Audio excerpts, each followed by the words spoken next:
l'équipe de production du Grand Soir. Bonsoir madame. Bonsoir Stéphane, bonsoir à des milliers de téléspectateurs de la merveilleuse chaîne Info TV. Je ne vais pas oublier le top management.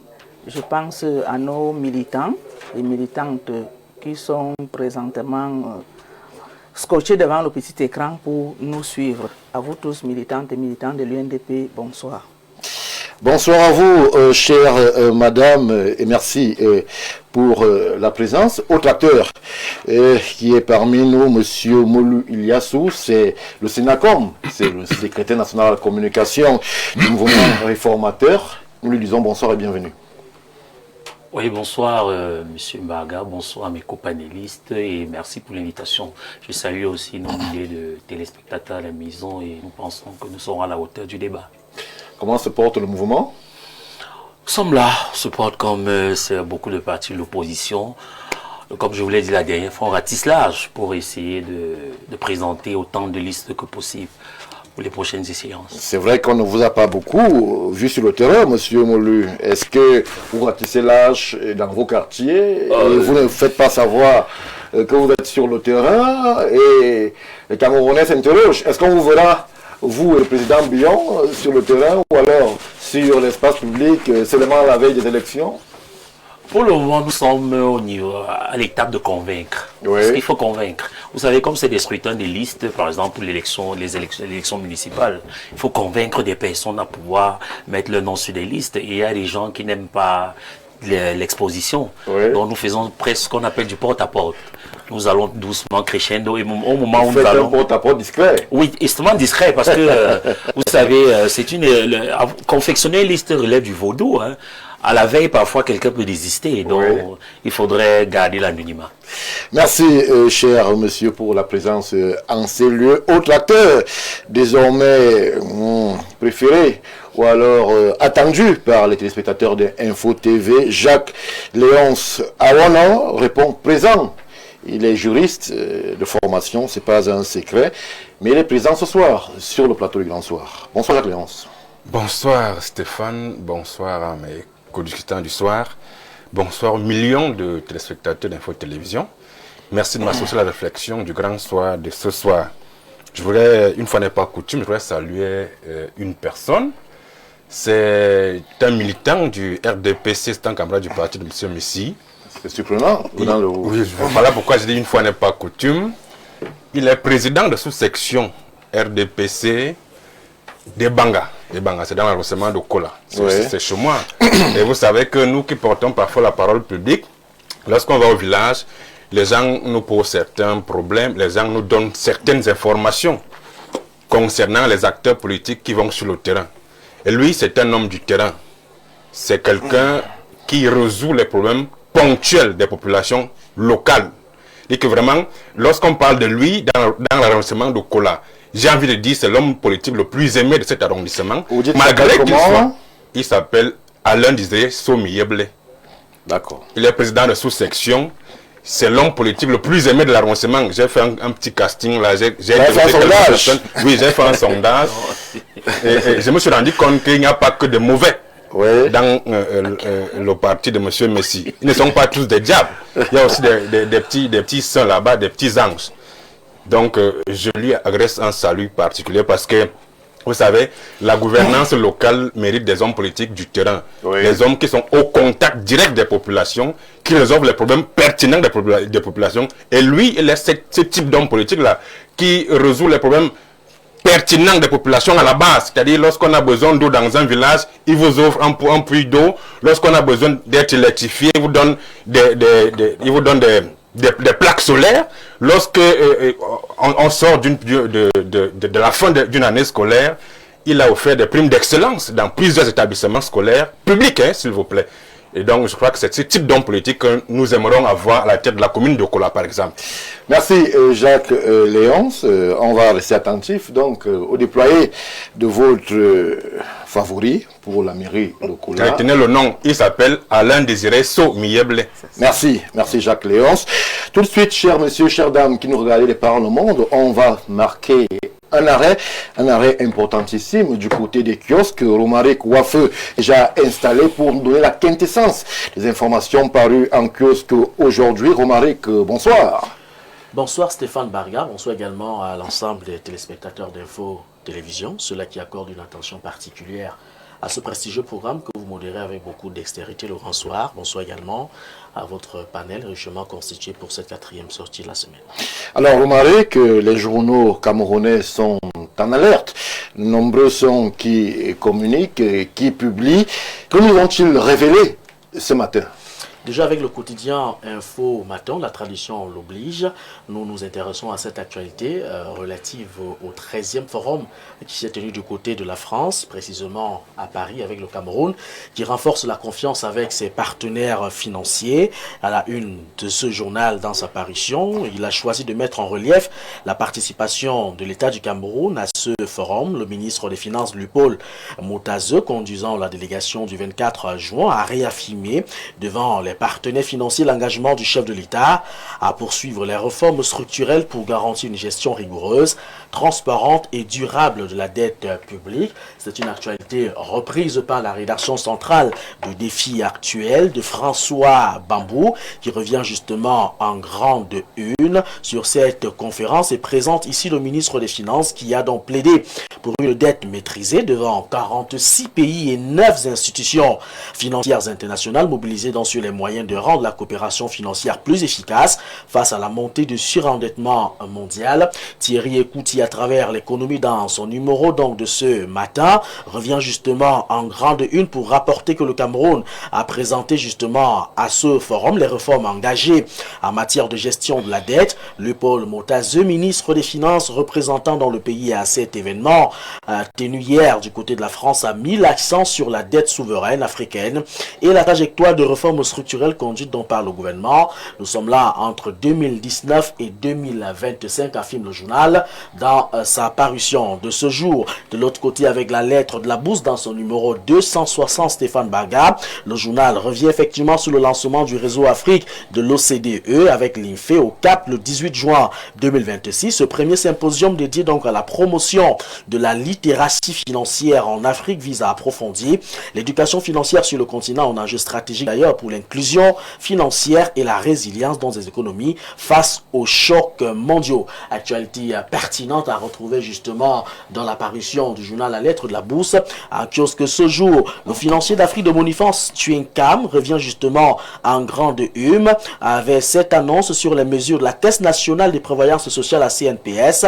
qui vise justement à alléger la dette sociale des entreprises destinées aux petites et moyennes entreprises membres du GCAM. Ces mesures visent donc prioritairement les employeurs de bonne foi engagés dans une régularisation sincère de leurs cotisations sociales afin de soutenir la trésorerie des entreprises et renforcer surtout la sécurité sociale. Le financier d'Afrique qui s'intéresse justement à cette actualité qui en tout cas ne cesse d'interroger la quiétude de plusieurs Camerounais. Il faut courir dans les kiosques cet après-midi pour avoir la quintessence de cette information. Conjoncture économique de Jean-Claude Deng revient justement sur les prévisions d'Afreximbank qui table sur une croissance de 4,3% pour l'économie africaine pour cette année 2026, portée donc par la demande intérieure, la progression des services et un regain des investissements dans les infrastructures. Cette dynamique reste cependant tributaire de la capacité de l'Afrique à transformer sa croissance encore dépendante des matières premières. De l'autre côté, le quotidien L'étudiant parle de ses allocations familiales avec la chasse aux fraudeurs. Il s'agit justement du 26 juin au 15 août avec le gouvernement qui entend débusquer les bénéficiaires fictifs d'allocations familiales après une hausse de 55% du nombre d'enfants déclarés entre le mois de juin 2024 et mars 2026, soit plus de 320 000 enfants supplémentaires afin de sécuriser, n'est-ce pas, les finances publiques. Stéphane Barga, si vous en avez convenance, on continue avec le tri hebdomadaire La Météo de Dieu de 9 ans dans sa parution numéro 1834 avec à la une qui revient sur la participation camerounaise au sommet mondial des dirigeants locaux et régionaux du côté de Tanger, conduite donc par Augustin Tamba, président national des communes et villes unies du Cameroun et maire de Yaoundé 7. La délégation délégation du 22 au 25 juin 2026 cherche donc à conquérir de nouveaux partenariats lors du congrès de cités et gouvernements locaux pour renforcer justement la coopération décentralisée. On fait un clin d'œil au quotidien gouvernemental Cameroun, tribune de Marie-Claire Nana, avec justement en grande une qui revient sur la campagne de la Mauritanie pour les élections à la francophonie au nom du chef de l'État. Le ministre d'État Ferdinand Ngongo a reçu hier la ministre mauritanienne de l'Environnement, porteuse d'un message du président mauritanien sollicitant ainsi le soutien de l'État du Cameroun pour le candidat au poste de secrétaire général de l'Organisation internationale de la francophonie. Pour comprendre les enjeux autour de cette actualité, il faut parcourir les colonnes du quotidien gouvernemental de Marie-Claire Nana, Cameroun Tribune, dans sa parution de ce matin. Jean-François Chanon, à travers le messager, revient justement en grande une pour parler d'imbroglio au sommet de l'État et titre sur le vrai faux remaniement. Le quotidien qui revient dans sur l'épisode où l'État a failli lire sa propre mort sur les antennes de la CRTV avec l'analyse de Cyril Tchamba, le président du pont de convergence. En bas justement de cette actualité, on peut retrouver un important témoignage justement dressé par un visage bien connu de l'environnement sociopolitique de notre Cameroun.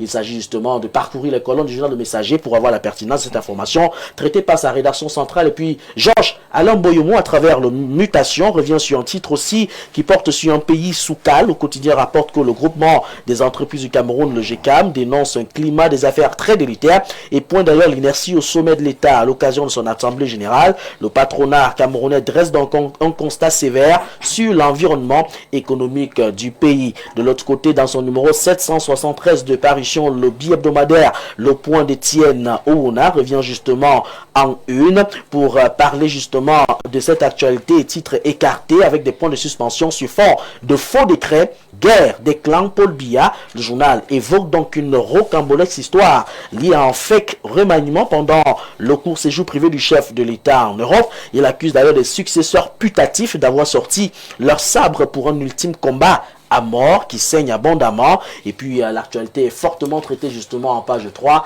dans l'apparition du bi-hebdomadaire Le Point de ce jour. De l'autre côté, avec Aman Mana, le jour qui sonne la lettre sur la mort du livre camerounais, le quotidien pointe l'ISBN suspendu depuis plus d'un an, une loi scélérate publiée donc en catimini et en marché livré aux éditeurs étrangers. Les pages 2 et 3 de ce journal donnent aussi la parole au ministère des Arts et de la Culture pour ses explications sur cette crise qui menace dans l'édition locale. Pour sortir de cette revue de presse pour la 4e parution de la semaine, Stéphane Barga, on le fait avec Guiba Gatama, l'œil du Sahel, qui se penche sur le Nord avec la vie après la crise post-électorale de 2025. Les pages 6 et 7 reviennent sur cette actualité. Le quotidien régional de Guiba Gatama présente ainsi les conséquences et la reconstruction dans la région un an après les tensions de 2025. Du côté de l'extrême nord, les agents recenseurs aussi font face aux pluies. C'est l'actualité à retrouver en page 5 de ce journal dans sa parution de ce Stéphane Barga. Voilà pour ce qui constitue l'essentiel des informations à retrouver dans les journaux en kiosque pour ce jeudi au Cameroun. Merci Romaric pour cette abondante littérature, abondante même revue de presse. Un grand bravo à tous les directeurs de publication qui justement permettent aux Camerounais de pouvoir s'informer. C'est vrai que le milieu est extrêmement difficile et lorsque l'on aperçoit justement un tabloïd en kiosque, il faut reconnaître qu'il y a du travail derrière, il y a des sacrifices derrière, il y a des vies derrière. Romaric Wafeu, merci encore et à nous revoir très certainement demain lorsqu'il sera 17h à Yaoundé au Cameroun pour une autre saga dans les kiosques. C'est notre devoir, Stéphane Barga, de dire en nos termes ce que les directeurs de publication ont choisi de dire en leur propre terme. Je vous souhaite un bon débat. Merci à vous, Romaric. Alors, je m'en vais me tourner vers M. Émile Messi pour entrer pieds et poings liés sur la première thématique qui nous amène du côté de la gouvernance, puisqu'il sera question de cette publication, cette enquête, ou alors ce rapport du professeur Viviane Ondoa Biwole qui nous renseigne avec preuve et avec méthode que 77 présidents de conseil d'administration et 36 directeurs généraux sont teintés, certifiés, sertis du sceau de l'illégalité au Cameroun. On se pose la question, lorsque l'on observe ce rapport, que justement le professeur Ondoa Biwole frappe là où ça fait mal. Bon, c'est votre perception de la sortie du professeur Viviane Biwole. Si je dis bien, c'est votre perception de sa sortie. Parce que dire qu'elle a fait un rapport, elle n'en a pas qualité. Elle donne un avis, c'est une universitaire. Oui. Et on peut dire comme ça qu'elle a fait une lecture, disons-le comme ça, très partielle et parcellée de la loi de 2017 sur l'organisation des entreprises publiques et des établissements publics. Oui. Je crois que c'est là où elle s'est limitée, je crois que c'est là où elle s'est également plombée. À quel niveau En vous disant dites que cette loi- il y a des limites? Et permettez-moi, Oui, allez-y. parce que c'est justement cette loi qui limite les mandats des présidents des conseils d'administration et des directeurs généraux des établissements publics et des entreprises publiques. Oui. Mais à côté de cela, elle a oublié, peut-être volontairement, je ne peux pas imaginer que ce soit une ignorance, elle a oublié également que cette loi était assujettie à un décret d'application qui est sorti en 19 juin 2019. Ce qu'on appelle donc décret d'application. Vous voyez, parce qu'il y a des lois qui sont d'application immédiate, les juristes vont bien vous expliquer, et il y a des lois qui sont parfaitement, monsieur, assujetties à des décrets d'application. Oui. Je dis donc cette loi a un décret d'application qui date donc de 2019. Or, si vous intégrez ce décret d'application dans son analyse, ce n'est plus la même chose. Ça veut donc dire que c'est une analyse biaisée. Ça voudra dire quoi? J'ai donc dit que... Ça voudra dire que ceux qui ont 30 ans de DG en sont à 5 ans ou à 4 ans? Vous pouvez le faire vous-même aussi. Tout le monde peut faire le même exercice quand j'ai dit cela. Je suis très sérieux. Puisque je vous convoque des éléments. Tout le monde peut faire cette analyse. Or, elle s'est limitée uniquement à cette loi de 2017. Où le même débat se pose avec la loi de 2006 sur... qui émane également de la Constitution, sur l'article 106 de la Constitution. Oui. Cette loi sur la déclaration des biens de 2006. Vous voyez un peu? Elle est inopérante aujourd'hui parce qu'il faut un décret qui constate, par exemple, une commission de constatation des biens. Il faut bien qu'on se le dise. Jusqu'à aujourd'hui, tant que cette commission, qui doit être créée par un décret, n'est pas mise en place, on ne peut pas parler de l'application de cette loi. Je vous dis donc exactement pour la loi de 2019, bon, qui là, justement, il y a déjà eu un décret d'application, 2 ans plus tard, qui devait donc également épouser toute la réalité dans l'analyse. Je ne dis pas qu'elle a fait une mauvaise analyse, mais je dis qu'elle aurait prendre en compte, intégrer tous les éléments d'analyse. Mais je dis, ce n'est même pas là le problème. Quel est l'esprit même de la loi de 2017, en fait? L'esprit de la loi de 2017, ce n'était pas de limiter forcément les mandats des directeurs généraux et des PCA. L'esprit de la loi est celui-ci. Il fallait rendre ces sociétés, ces entreprises et ces établissements plus efficaces dans leur gestion. À savoir que chaque année, on devait faire des contrôles d'efficacité. Après chaque 3 ans, on devait voir si l'entreprise a été efficace de telle sorte qu'on pouvait reconduire soit les PCA, soit les directeurs généraux au regard des résultats escomptés.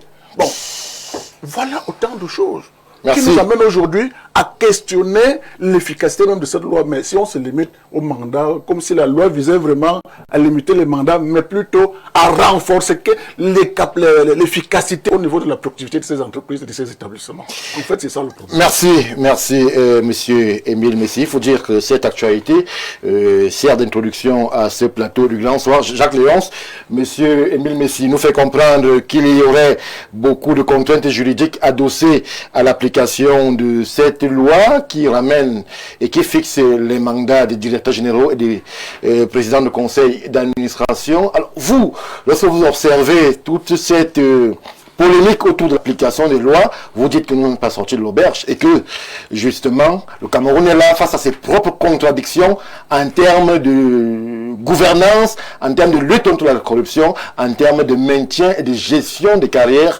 dans la fonction publique. Absolument, absolument, Stéphane. Un artiste bien connu avait dit que les lois sont les loisirs dans notre pays. Et lorsque vous écoutez, monsieur, vous comprenez effectivement que les lois sont les loisirs. Ah bon? il explique avec une gymnastique très difficile. Vraiment, je n'aimerais pas être à sa place parce que pour justifier parfois l'injustifiable, ce n'est pas évident. Chacun de sa contribution. Pour être sérieux, je crois que lorsque cette loi a été votée en 2017, des gens ont commencé à dire que les DG et PCA qui avaient fait 30 ans au poste avaient commencé à dire que la loi n'est pas rétroactive, qu'il fallait attendre. Qu'on atteint les 9 ans. Maintenant, nous sommes en 2026, on atteint les 9 ans. Monsieur nous fait savoir que le décret d'application arrive 2 ans après, qu'il faut encore attendre 2 ans. Vraiment, vous comprenez qu'on n'est pas dans un pays sérieux. C'est pas ce que j'ai dit. Il faut qu'on n'est pas dans un pays, il faut que les gens on va se calmer, ce n'est qu'une introduction, ce n'est même pas quelque chose qui va... Non, on va compris. Allez-y, Jacques Laurence, on va avancer. Il faut que les gens prennent le Cameroun au sérieux, Stéphane. On ne peut pas être dans un pays où des DG, des PC ont fait 40 ans au poste. Et puis, des gens continuent de soutenir une telle forfaiture, parce que c'est une forfaiture. Vous avez des gens dans ce pays qui ont fait 30 ans, 35 ans au poste de DG, en touchant 40 millions le mois. Vous imaginez la fortune que ça peut faire? Un monsieur qui a 40 millions le mois, il fait 30 ans, 35 ans dans le poste. Mais on a l'impression que le Cameroun leur appartient. Nous sommes spectateurs dans notre propre pays. Vous avez des entreprises depuis leur création qui ne connaissent qu'un seul DG. On les a même déjà oubliés. Ils sont là en poste depuis la création. On les oublie même. Donc je crois que le professeur Viviane Ondebou est très sérieuse parce qu'elle-même elle a servi d'exemple. Je crois que très peu sont les Camerounais qui peuvent encore se comporter comme elle. Parce qu'elle a démissionné. Lorsqu'elle a senti qu'elle avait atteint la limite, elle a démissionné d'elle-même. Je crois que lorsqu'elle parle, c'est avec une belle dose de légitimité qu'elle nous donne ce rapport. Parce qu'elle-même, elle en a fait la preuve du respect des textes, du respect de la République. Il faut que les gens sachent que nous sommes en République, la chose publique.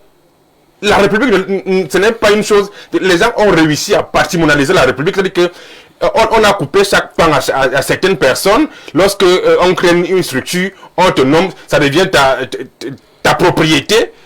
Il y a des entreprises comme ça, publiques, où vous arrivez, vous commencez à parler le bateau au portail.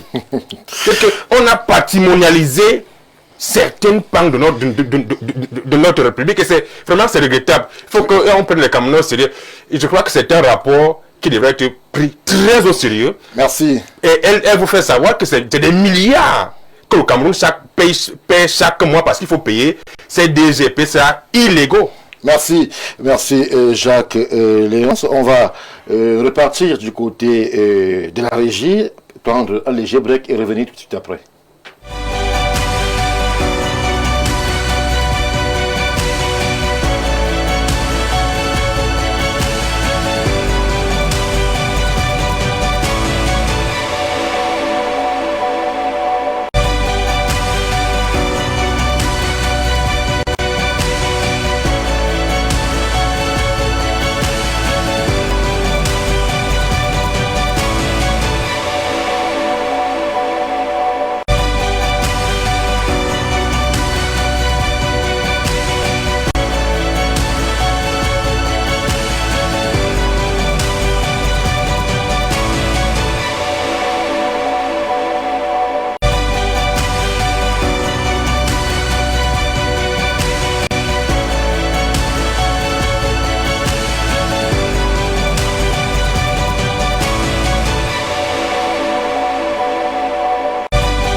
retour sur le plateau du Grand Soir. Tout de suite, je vais porter à la connaissance de nos millions de téléspectateurs la présence de Maître Jean-Guy Zogo qui nous a rejoint, je suppose, après beaucoup de péripéties. C'est le leader de l'Union des populations africaines. Bonsoir, Maître.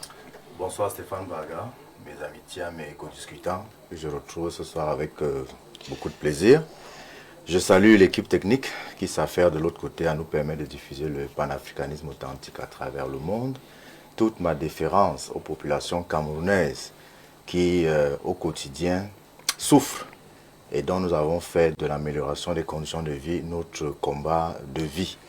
Je voudrais saluer votre hiérarchie qui s'efforce de donner la possibilité à toutes les tendances et nuances politiques au Cameroun de s'exprimer. Oui. Et je voudrais enfin saluer les populations du département de la Léquié qui souffrent d'une véritable Vous aimez beaucoup les saluer. Injustice électorale. Vous les saluez beaucoup?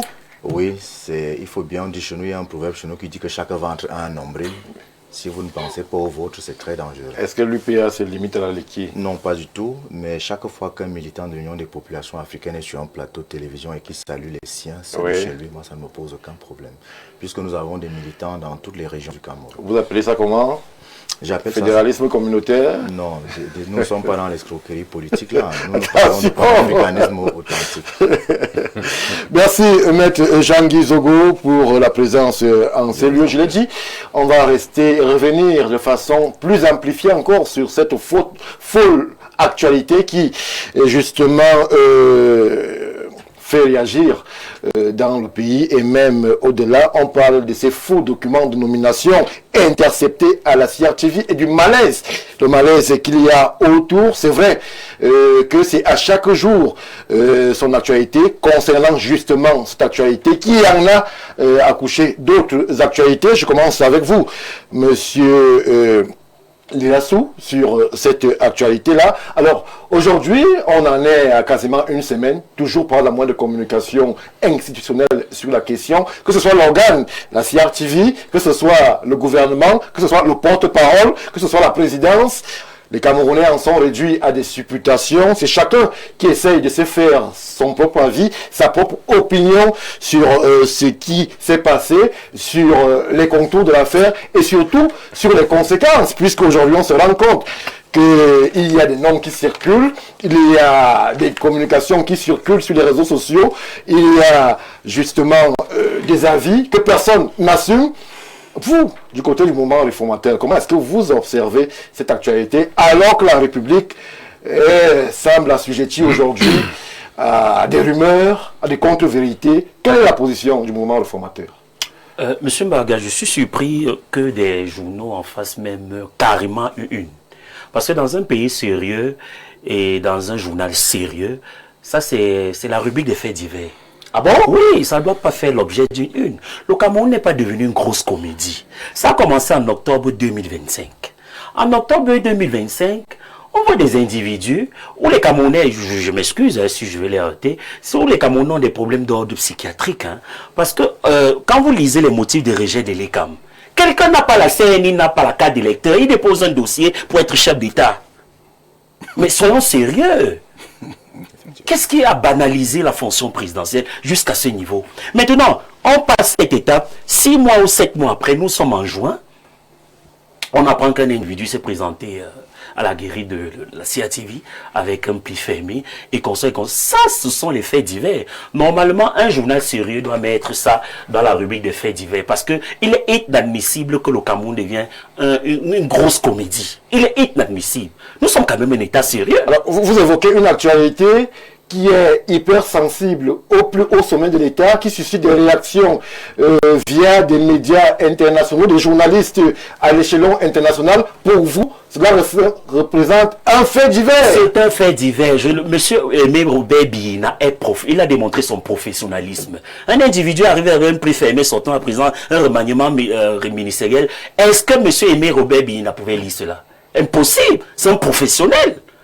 On connaît, il a une hiérarchie, là, M. Chandongo au-dessus de lui. On connaît les canaux, comment est-ce que les décrets de 17 heures du président de la République arrivent souvent à la radio. Donc, pour moi, c'est un fait divers parce que M. Aimé Robert Biyina, professionnel de son État, ne pouvait pas lire une bêtise. Bon, ne pouvait pas lire ce document. Impossible. C'est un professionnel. Et je pense que la CIATV, comme le dit souvent le directeur Charles, c'est le tam-tam du gouvernement. Donc un peu de sérieux. Tout ce qui sort de la CIATV, entre guillemets, légitime et légal, c'est l'information officielle. Mais c'est sur la même CIATV qu'on avait lu les nominations au cabinet du président de l'Assemblée nationale qui ont été rabattues à brèche. Oui. 24 heures après. Évidemment. À ce niveau-là, il n'y avait pas de sérieux. Tout un gouvernement et la nomination d'un vice-président, c'est autre chose. Oui, c'est autre chose. Nommer un handicap peut abroger la nomination quelques minutes plus tard. Vraiment, c'est encore un fait divers. Mais tout un gouvernement est nommé... Vous avez un baromètre de faits divers. Oui, et nommer un vice-président. Nommer un vice-président et nommer tout un gouvernement. Non, M. Aimé Robert Bina est professionnel. C'est pour ça qu'il dit que ça à mettre dans la rubrique des faits divers. Merci. Madame Abega, du côté de l'UNDP, peut-on penser que justement un individu au profil assez bizarre, on parle d'un monsieur adepte d'église réveillé, particulièrement assez évasif, l'air hagard, qui se présente à la télévision, à la radio nationale, et qui est porteur d'un pli, où lui-même se serait désigné comme vice-président de la République du Cameroun, avec un gouvernement. C'est vrai que le gouvernement en question a un peu disparu. On ne sait vraiment pas de qui il s'agit dans le gouvernement dont était porteur le monsieur, mais on s'interroge. Comment est-ce qu'on en est arrivé là à ce que des citoyens, motivés ou pas, on en parlera si le monsieur était téléguidé, mais des citoyens puissent imaginer qu'ils peuvent de façon automatique arriver dans le média d'État avec un gouvernement et espérer faire bouger les choses. En fait, moi, je ne vais pas analyser la chose comme mon copanéliste qui parle de professionnalisme de la CIATV. Je vais parler de cela d'une autre manière parce que on pense qu'il y a la banalisation des institutions. Tout est devenu banal. Comment est-ce qu'il a fait pour traverser la guérite de la CIATV? Il a fait comment pour atteindre peut-être la salle de rédaction du journal? Il y a quand même canaux. Ça démontre là qu'il y a une porosité quelque part où quelqu'un peut venir peut-être avec le gaz lacrymogène et aller trouver les journalistes dans la salle de présentation. Comme à Charlie Hebdo. Voilà. Donc, je pense qu'il faut qu'on revoie la question de la sécurisation des informations de l'État. Ce n'est pas aujourd'hui qu'on parle de la République dans la rue. Il y a plusieurs documents à plusieurs reprises, des documents sensibles qui se retrouvent sur les réseaux sociaux. Écrit confidentiel. Oui, c'est écrit confidentiel, mais ça se retrouve sur les réseaux sociaux. Et jusque-là, on a toujours banalisé, on n'a pris aucune mesure stricte pour punir, pour rechercher même déjà la source de diffusion de ces documents. Pourtant, on sait où est-ce que ça sort. Donc, quelqu'un qui s'amène avec vrai, faux, authentique, il a pris... On en parlera puisque le document... Allez-y, madame. Où est-ce qu'il a pris les cachets de l'État, puisqu'ils sont confidentiels? Il a eu combien de temps? Il a disposé de quel, je ne sais pas, pour préparer sa documentation. Qui sont derrière. Moi, je crois que c'est toute une équipe qui a travaillé et c'est un lobbying qui veut une organisation derrière le monsieur. Oui, c'est un lobbying qui veut embrouiller les Camerounais pour nous faire croire que quelqu'un s'est levé au quartier et il s'est rendu à la CIATV de lui-même avec un document scellé, écrit confidentiel, avec un gouvernement. Bon, là aussi, si je prends le problème d'un autre côté, c'est que les Camerounais sont fatigués. On est fatigué d'avoir les gouvernements sur les réseaux sociaux. À plusieurs reprises, on a les gouvernements sur les réseaux sociaux. Et d'autres vous diront que chaque fois qu'on a mis un gouvernement sur les réseaux sociaux, lorsque le vrai gouvernement est déroulé, c'est vraisemblablement la même chose. Qu'est-ce qui nous fait donc savoir que à l'intérieur de la présidence, il n'y a pas beaucoup de laboratoires qui travaillent sur les documents et qui testent l'opinion publique. Donc, si la lecture avait été faite, vous en avez parlé tantôt. Comment est-ce qu'on aurait fait pour maîtriser la situation? Qu'est-ce qui allait nous prouver que ce n'était pas vrai ou bien alors c'était vrai? Puisque c'est le poste national, la radio, l'organe de presse national qui devait en parler. Et autre chose, les faits se passent à la CIATV. radio-télévision camerounaise. Pourquoi c'est un journaliste de RFI qui annonce aux Camerounais qu'il y a eu un vrai faux document qui est arrivé à la CIATV pour la lecture? N'y a-t-il pas de journalistes au Cameroun, bien d'organes de presse au Cameroun? La CIATV même, le service de communication de la CIATV. La CIATV n'en parle pas. Pourquoi? Et puis nous avons un porte-parole du gouvernement. Pourquoi il n'en parle pas? Ou bien il attend encore que RFI et Jeune Afrique fassent le communiqué à sa place. Donc c'est un problème sensible. Donc on se pose beaucoup de questions. Est-ce que la presse nationale n'a pas le droit de communiquer sur les sujets sensibles du pays, où on attend que c'est un journaliste de RFI qui vous dise que quelque chose est passé à la CIATV au Cameroun et qui informe les Camerounais? Donc il y a c'est très grave. Il y a beaucoup de points d'interrogation. Oui. Que fait le porte-parole du gouvernement? Il ne parle pas. Pourquoi? Est-ce qu'il attend que la caisse de résonance qui titille ces réactions parle d'abord? Et c'est ce que RFI a fait via le compatriote Polycarpe Somba. On nous dira que c'est un Camerounais, mais il travaille ailleurs, il travaille dans une radio étrangère. On sous-entend par là que il fallait que les médias, les journalistes qui sont au Cameroun lui disent que comme nous on ne peut pas parler, on a peur de perdre notre poste. On se pose des questions. Dans la réflexion, on réfléchit, on se pose. Il y a beaucoup de questions qu'on devrait se poser. Comment ça se passe à la CIATV? Et c'est quelqu'un qui travaille dans une presse étrangère qui annonce cela à l'opinion publique. Donc, où est le porte-parole du gouvernement? Pourquoi il ne dit rien? Interrogation qui peut-être aura une réponse dans les prochains jours. Mais Jean Guizogo, il y a une autre thèse qui véritablement circule pour ceux qui jettent un coup d'œil sur les réseaux sociaux. C'est la thèse selon laquelle le nom qui a été présenté en fait à l'opinion publique, le nom du monsieur, le porteur de Plus Fermé, il y aurait eu une manœuvre parallèle, puisqu'il y a eu un temps assez important entre la diffusion de l'information et la production des actes. Donc le nom qui aurait été présenté à l'opinion publique, c'est pas le nom qui était contenu dans le fameux Plus Fermé. Il y avait justement un nom d'une personnalité bien connue de la République, que personne ne connaît bien sûr, mais qui aurait été véritablement désigné comme vice-président du Cameroun. C'est une fois l'affaire échaudée, une fois le monsieur capté par les éléments du CED, que la machine en question aurait soustrait le nom sur le Plus Fermé et aurait affiché le nom du monsieur. C'est une thèse qui circule. Je demande l'avis du politique sur la question. Vous voyez, le temps verbal que vous utilisez vous montre clairement qu'on ne sait pas ce qui se passe.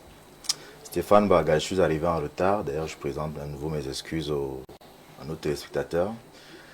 Les deux thématiques que vous avez mises à l'ordre du jour de ce programme m'ont rappelé une chose. Les populations camerounaises sont victimes d'une escroquerie politique. Ça fait 10 ans que je le dis. Il y a un proverbe Mnyembasa que je répète constamment qui dit que chaque jour le coq chante. Il chante bien, on apprécie, mais ses meilleurs morceaux s'apprécient dans la sauce. Si vous voulez apprécier l'ampleur de l'escroquerie politique dont sont victimes les populations camerounaises, il faut aller secteur par secteur. Et aujourd'hui, nous avons deux beaux morceaux sur la table. Et vous voyez que c'est avec délectation que nous les dégustons, au point de heurter certaines sensibilités en haut lieu. Ce qui vient de se passer avec le compatriote qui est allé à la CIATV, soi-disant porteur d'un Plus Fermé, dans lequel aurait été établi des décrets du chef de l'État apportant nomination d'un vice-président et d'un remaniement ministériel, ne relève que d'une seule chose, le management de l'opacité. C'est l'opacité. Parce que là, quand les institutions fonctionnent de manière claire, de manière limpide, de manière sincère, les canaux de diffusion de l'information présidentielle ne sont pas flous. Vous les connaissez? Ne sont pas secrets. C'est de la nomination, vous les connaissez? Comment ça se passe souvent? Stéphane Baga, il y a un autre proverbe Mnyembasa qui dit que si le WC vous dit que vous souffrez d'hémorroïdes, ne discutez pas et voyez ce que vous ne voyez pas. On voit ce qui se passe ailleurs. Il y a des pays sérieux où on nomme des gouvernements. On ne trouve jamais des gouvernements dans les réseaux sociaux. Vous croyez que le Cameroun est sur Mars? Le Cameroun n'est pas sur Mars. Il y a des pays sérieux dans ce monde où on a des canaux de communication de la parole présidentielle. On n'a même pas besoin de sortir de l'Afrique. Moi je n'ai jamais entendu qu'il y ait un gouvernement au Ghana qui est dans la rue, dans les réseaux sociaux. Jamais. Même au Sénégal, où il y a une crise institutionnelle ouverte entre le président de la République et son mentor d'hier, président de l'Assemblée nationale, on ne voit pas les gouvernements dans les réseaux sociaux. Pourquoi? Parce que la parole présidentielle a été désacralisée au Cameroun au fil des 3 dernières décennies. On est passé des glissements de dates dans les organisations de cérémonies dans lesquelles l'image du Cameroun était supposée être vendue. On est arrivé à des cours de linguistique des turiféraires du régime qui nous disent aujourd'hui ce qu'on n'entend pas dans les prochains jours. C'est la désacralisation de l'institution et de la parole présidentielle. Et d'ailleurs, l'exemple qui a été pris tout à l'heure par le mouvement réformateur est très parlant. Vous avez des individus qui ont déposé des enveloppes vides à l'ECAM, juste pour qu'on lise leur nom comme candidat à l'élection présidentielle au Cameroun. C'est-à-dire que quelqu'un sort de chez lui, il met un costume dans lequel, s'il secoue un peu des cafards, sort, et puis il arrive là-bas, il dit qu'il veut être président de la République. On a désacralisé la fonction présidentielle. On a désacralisé la parole présidentielle et on a conçu un flou autour du chef de l'État qui fait que on a même peur d'agresser la problématique présidentielle. Parce que normalement, un gouvernement, prenons un exemple simple. Le chef de l'État a prêté serment le 6 novembre dernier, c'est son discours inaugural. Oui. Il y a un ensemble de choses qu'il a dites. Les jeunes, les femmes, les réformes institutionnelles. Ensuite, il a ajouté le gouvernement dans les prochains jours. C'est le chef de l'État qui dit dans les prochains jours. Ensuite, quand il s'adresse aux jeunes, il a posé la problématique de la nomination des directeurs généraux. Parole présidentielle. Aujourd'hui, on va en parler parce que le professeur Viviane Biolay a posé le problème sur la table. On dit aux gens, on n'en a pas en parler. C'est ça le problème. Le management de l'opacité. C'est ce que j'appelle un système mafieux, kleptomane et mythomane. C'est tout. Parce que quand vous dites qu'il y avait le nom d'un vice-président, une personnalité qui aurait été souscrite, est-ce que normalement c'est comme ça que ça doit se passer, la nomination d'un vice-président? Qu'un individu arrive comme ça et puis il sort un truc. Non. Même si on part du principe que derrière ça, il y avait une officine qui voulait faire une sorte de coup d'état constitutionnel. Mais l'officine en question profite simplement de l'opacité qui règne dans la gestion. Pas constitutionnel, scientifique. Ah, mais attends, le coup d'état scientifique est consommé depuis. Mais là, on a le coup d'état ça, c'est vous qui le dites. Non, il est consommé depuis. Non, c'est vous qui le dites. Mais pourquoi je le dis? Coup d'état scientifique, constitutionnel. Pourquoi? C'est vous qui le dites et vous avez certainement vos arguments qui ne sont pas sur l'état du Cameroun. Je vous en donne simplement trois. C'est pas le thème. Ne vous inquiétez pas. De façon très rapide. Restons sur le thème. Lorsqu'on parle de coup d'état scientifique consommé, ça veut simplement dire que la meilleure façon de faire partir quelqu'un, c'est de l'inciter à rester tout en s'arrangeant à ce que son pouvoir s'étiole. C'est pour ça qu'au Cameroun, à un moment donné, quand vous avez un problème dans ce pays, vous n'êtes pas sûr de la personne quand on vous dit que légalement il est appelé à résoudre ce problème. C'est clair. Parce que pendant que vous adressez à la personne qui est supposée légalement résoudre le problème, un coup de fil peut sortir de la droite, un autre sort de la gauche, et in fine, les gens se neutralisent. Vous, le pauvre Camerounais, vous n'avez aucune solution. C'est là que vous avez des gens, quelqu'un est arrivé jusqu'à déposer sa candidature pour pouvoir être payé. Pour pouvoir être payé. Et d'autres, on lui aurait pu faire ça. Voilà. Il a été payé. Vous comprenez? C'est que quand le représentant du MOREP parle du mouvement réformateur, parle de faits divers, ça pourrait être un fait divers, camarades. Mais la gravité de l'acte me fait penser que ce n'est pas un fait divers. C'est quelque chose qui a été pensé. Et derrière ça, une autre grille de lecture par laquelle je sortirai. C'est du management de la distraction. Du pain et des jeux. Sauf que s'il n'y a pas le pain, il n'y a que les jeux. Observez bien une chose. Le chef de l'État a repris le pouvoir par les élections. Le 6 novembre, il a prêté serment. En principe, dans les pouvoirs sérieux, au bout de 6 mois, on devait déjà faire un premier bilan de ce qu'il a promis aux gens ce jour-là. Mais depuis 6 mois, 7 mois, 8 mois, qu'est-ce qu'on fait? Quand on n'est pas dans les bagarres de Lions Indomptables et de l'Africa Foot, on vous balade sur des histoires de réseaux sociaux. Bref, on est en train de distraire les Camerounais et on réussit pendant ce temps à poser sur la table des choses qui auraient dû devenir des causes nationales susceptibles d'être agressées par un référendum comme le redécoupage administratif. Quel est ce pays où le gouvernement annonce un redécoupage administratif unilatéral et les gens n'ont pas conscience de l'ensemble des conséquences d'un tel exercice institutionnel sur la vie nationale au point où personne ne réclame que ça se fasse par référendum. On distrait les gens. Merci. Et cette distraction, et je vous mets au défi, cette distraction peut durer 2 ou 3 ans. On n'aura ni gouvernement, ni changement à la tête des entreprises publiques et pas publiques, ni même l'élection d'une nouvelle génération d'acteurs politico-administratifs tels que le président de la République l'a promis le 6 novembre dernier. Merci, Maître Zogo. Alors, je me tourne vers vous, Émile Messi. Maître Zogo évoque une désacralisation de la parole présidentielle, du décret présidentiel. Tout le monde, eu égard au fait que le président a fait des annonces publiques, solennelles, rien ne s'est réalisé. On a l'impression, véritablement, qu'aujourd'hui, lorsque l'on parle de la présidence, du président de l'institution présidentielle, c'est le premier kidam venu qui peut, prétendre être le porteur de cette parole-là, de ce décret-là. Comment est-ce qu'on en est arrivé là? Est-ce la réalité, selon vous, de la situation, d'une désacralisation de la parole présidentielle? Mais surtout, comment est-ce qu'on en est arrivé là? Non, on n'est nulle part, hein, honnêtement. Vous savez, nous faisons des supputations ici.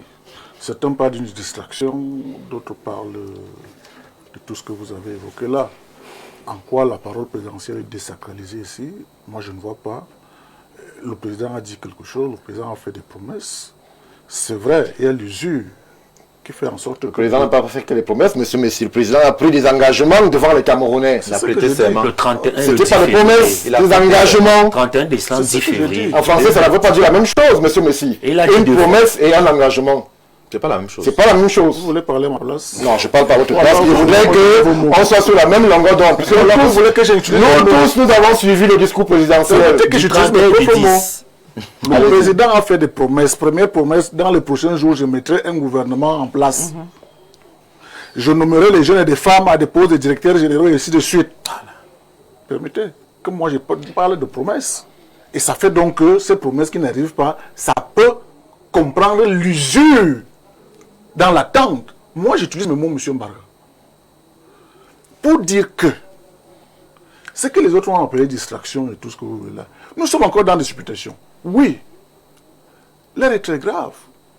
Savez-vous qu'en ce moment, moi, je suis victime de quelque chose de très grave. C'est-à-dire que les pirates cybernétiques ont pris ma photo, ils ont ouvert un faux compte à Facebook pour arnaquer des gens de gauche à droite en ce moment. Personne n'est épargné dans ce qui se passe avec les nouvelles technologies. Mais pour revenir à l'essentiel, cette actualité, moi aussi, moi j'ai voulu chercher. C'est Polycarpe Somba qui est le journaliste de RFI qui a fait une sortie. Moi j'ai cherché une autre sortie, je n'en ai pas vu. En dehors de Boris Bertol et tout le reste et tout. J'ai aussi attendu la clarification même de la CRTV sur la question, parce que tout se joue autour des médias nationaux. La CRTV. Qu'est-ce qui s'est réellement passé? Je n'ai pas vu de réaction. C'est vrai, hier encore, lorsqu'on a parlé de la santé du président par RFI et tout, le porte-parole président a réagi. Jusqu'à présent, il n'y a aucune réaction. Mais beaucoup de choses se disent. Mais quand je prends donc l'affaire à mon petit niveau, pour faire une analyse froide, je me dis, cette affaire n'est pas à négliger. Le chef de l'État n'est pas au pays en ce moment. C'est un indice. Et il n'a jamais fait ce genre de mouvement étant hors du pays. C'est une analyse. J'ai observé. J'ai passé les 43 ans qu'il est passé au pouvoir. Est-ce qu'il a changé le gouvernement un jour étant hors du pays? Jamais. On vient par la Constitution introduire un poste de vice-président. Tout le monde sait l'enjeu de ce poste-là. Et qu'on nous dise donc qu'un QDAM, ça c'est Polycarpe Somba qui a écrit ça dans son texte. Oui, un QDAM. C'est-à-dire n'importe qui. Pour que tout le monde... Un individu lambda. N'importe qui peut se retrouver devant la rédaction centrale avec des choses en main. Et le même communiqué, tout au moins, la même source de Polycarpe Somba nous dit que Aimé Robert Biyina a reçu le document et l'a enregistré. On se pose la question si c'est toujours inquiétant. Après l'avoir enregistré il s'est rappelé qu'il devait d'abord se référer à son chef, sa hiérarchie, qu'il a appelé. Là, on n'est plus dans le fait divers. Oui, c'est pour ça que moi j'ai dit que je ne suis pas dans le fait divers sur ce dossier. C'est sa hiérarchie qui aurait dû aussi référer à Genève pour se rendre compte qu'il n'en est rien. Qu'est-ce qu'il y a à Genève? Pour se rendre compte qu'il n'en est rien. Allez lire la source de Polycarpe Essomba. Elle existe. Moi, je parle du palais de l'unité et tout dit. Vous parlez. Je dis, allez lire la source de Polycarpe Essomba qui m'inspire dans mon commentaire en ce moment. Vous êtes journaliste comme lui. Maintenant donc, il s'est avéré que c'est un vrai faux document. Comment vrai? Maintenant donc, non, puisque Robert Biyela ne peut pas recevoir un document et l'enregistrer. Vrai, faux, vrai. Non. J'ai dit que jusque-là, le processus a été respecté. Je parle pour ceux qui nous écoutent. Oui, c'est les seuls. C'est-à-dire que le processus a été, pour la petite histoire, en 1993, Madame Abega va se rappeler de cette petite histoire-là. Le chef de l'État n'étant pas au pays, le secrétaire général de l'époque décide de nommer un nouveau directeur de la CRTV en toute légalité. Le document arrive. C'était en 93, monsieur Messi. Oui. Le document arrive. La journaliste qui était là, parce qu'il fallait remplacer le directeur général de l'époque. Mendoza. Et on se rend compte que c'est un texte qui remplace le patron à qui on fait appel et dit ne lisez pas. Pour dire que depuis ce temps-là, les documents qui arrivent de la présidence ont pris des mesures pour quand ça arrive, qu'on lise directement. Qu'il n'y ait plus ouvrir et tout, et tout, et tout. Donc quand un document arrive là, c'est prêt pour la lecture. Oui. C'est ce qu'il faut comprendre aujourd'hui. Alors, la question c'est... Robert reçoit ce genre de testament. Monsieur Biyela a douté. C'est le monsieur qui est en face de lui, ou alors le contenu, justement, du document. Que je dis, nous devons donc faire ce qu'on appelle une analyse de profondeur. C'est-à-dire quelque chose de vrai, et qu'on voudrait donc banaliser parce que simplement ça a échoué. C'est cette lecture qu'il faut voir de l'affaire. Si nous restons dans la banalité, un Kidam, oui, qui est-il? C'est le fils de qui et qui? Il est où? Il sort d'où? Il travaille où? Il s'est retrouvé là-bas comment? Mais on ne vous dira jamais. On parle d'un contractuel d'administration. Je ne le connais pas. Adepte d'église réveillé. Je ne le connais pas. Assez atypique. Même un documentaire, tout au moins un reporter sur cet individu, on nous aurait déjà présenté que voilà quelqu'un qui s'est présenté. Mais seulement c'est que il est certainement le voisin dans la ville de Yaoundé. Son image, vous dites bien. Oui.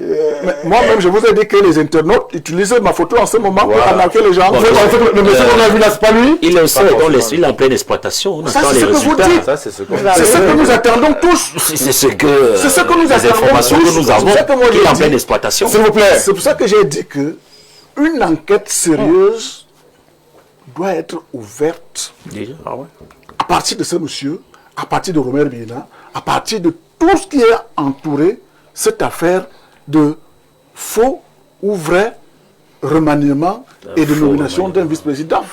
Qu'on nous dise qui a fait quoi et qui n'a pas fait quoi. Moi, je ne banalise pas. Ceux qui estiment que c'est un coup d'État avorté, échoué, je ne suis pas sûr qu'ils se trompent. Si toute l'information n'est pas sur la table, et si la CRTV ne nous dit pas exactement ce qui s'est passé ce jour-là, les choses vont toujours aller dans le sens. Pour dire que, au-delà de tout, le chef de l'État est là. Il a fait un court séjour privé en Europe. Il fait. Hein? Il n'est pas encore rentré. Il n'est pas encore rentré. J'ai dit qu'il a fait. Il fait. Mais il fait. On parle français, mais c'est encore là-bas. Il est parti. Il fait. Il est parti. Oui, il fait. Il n'est pas encore là. J'ai dit qu'il a fait. Et c'est fini. Il est parti. Avec pour ce jour privé en Europe. Il est encore là. Nous attendons. Il tient la barque. Il travaille même d'ailleurs là-bas. La désacralisation de la parole présidentielle. Pour répondre à votre question. Jusqu'à présent, il n'y a pas de désacralisation de la parole présidentielle. Quand le président parle, ça s'exécute. Non. Il y a toujours aussi des traites. Dans chaque chose, il y a des traites. Il y a des gens qui peuvent penser qu'à son âge, on peut faire des coups derrière lui. c'est pas exclu. C'est le cas. Les gens qui sont là depuis, qui ont le pouvoir et qui ont le goût du pouvoir et qui veulent pérenniser le pouvoir sont capables de choses incroyables. C'est pour cela que nous disons que toute la lumière soit faite sur cette affaire. Merci, Émile Messi. Jacques Léonce, que la lumière soit faite. C'est vrai que l'affaire, plus les jours passent, ressemble à une affaire d'État, avec des commanditaires qui peuvent être partout, dans les plus hautes sphères de l'État, et même ailleurs, du côté de certaines latitudes extérieures à l'Afrique. Aujourd'hui, lorsque vous observez le modus operandi, ce monsieur, cet individu, ce qui dame, bon, l'expression est désormais consacrée, qui arrive à la CRTV. Monsieur Messia a appelé le processus, les réticences d'Aimé Robert Billina, le confrère, qui s'en réfère à Saliachi, absente, qui elle-même s'en réfère à Genève, capitale de la Suisse. Aujourd'hui, le Cameroun, on s'interroge, ça va dans tous les sens. Mais est-ce que s'il y avait eu communication de la part de l'organe du média l'État, est-ce qu'on en serait à toutes ces supputations? Un simple communiqué, un monsieur visiblement déséquilibré mentalement est arrivé ici avec un communiqué dans lequel il s'est désigné lui-même vice-président de la République du Cameroun avec un gouvernement fantoche. Les services compétents l'ont happé, il est à l'exploitation. Le dossier serait clos, Jacques Léonce. Pourquoi ce mystère? Pourquoi ce silence? Pourquoi ce temps mis entre les actes posés et la communication par un individu hors du Cameroun, en l'occurrence M. Essomba, travaillant pour un média célèbre sur le continent, Radio France Internationale? Oui, Stéphane, c'est la preuve d'aventure que nous sommes dans une république bananière. C'est lourd. Stéphane, on parle des faits. Moi j'aime percer l'abcès. Moi, je n'aime pas plaire. Moi, je dis ce que je sens. Lorsqu'on parle du Cameroun, le Cameroun de Oumniobé, dans ces termes-là, où un monsieur se présente avec des nominations, où on nous fait croire qu'il s'est fait nommer lui-même vice-président, vous prenez le Cameroun au sérieux? Nous sommes d'aventure dans une république bananière. Et voilà les faits. Le mot n'est pas fort. J'analyse les faits. Si le Cameroun se prend au sérieux, on ne peut pas atteindre de tels seuils de blague. C'est une blague. Mais on parle du Cameroun. Le Cameroun, ce n'est pas n'importe quel pays. Le Cameroun, c'est le moteur de la sous-région Afrique centrale. C'est le moteur de la sous-région Afrique centrale. Mais on parle du Cameroun en des termes où vraiment on a atteint des abysses incroyables. C'est la preuve que les gens ne respectent plus la règle de droit. Que ce soit ce monsieur-là, ce kidam, entre guillemets, ou ceux qui l'ont envoyé parce qu'il n'est pas seul, il a été envoyé. Ne respecte pas la règle de droit. Ça, c'est vous qui le dites. C'est moi qui le dis. Oui, c'est moi qui le dis, Stéphane. Il n'est pas seul. J'imagine très mal un kidam se lever sur lui et se faire nommer lui-même et aller avec ça à la CRTV jusqu'à remettre à Aimé Robert Billina qui enregistre. Il faut prendre les Camerounais sérieux quand même. Donc je dis que ce soit lui-même ou ceux qui l'ont envoyé, on ne respecte plus la règle de droit. Parce que, Stéphane, nous sommes dans le règne de l'impunité. Et les gens ont pris goût à marcher sur les textes de loi parce que personne n'est puni. Stéphane, dans ce pays, on nous a parlé de la Kangate. Vous avez vu Olembe, dans quel état il est aujourd'hui. Les gens qui ont travaillé à Olembe ont même été décorés devant tout le monde. D'ailleurs, lorsqu'on leur remettait ces décorations, on parlait avec un ton vraiment narquois, très condescendant. Donc les gens n'ont plus peur de rien. On a vu Covid-Gate. On a vu Glencore Gate. Et tout récemment encore, on a vu notre or qui est exploité par quelques personnes, tapis dans l'ombre, et qui se font du beurre avec notre or. Avec notre or. Et ces personnes ne sont même pas inquiétées. D'ailleurs, ils nous narguent chaque jour avec des voitures ritulantes. On voit ça chaque jour. Donc, nous sommes dans cette république où personne n'a plus peur de rien. Où on se dit, ben oui, on a un président qui a 93 ans. À tout moment, encore que on vient de faire voter une loi, on vient de faire modifier la constitution où on a mis un poste de vice-président.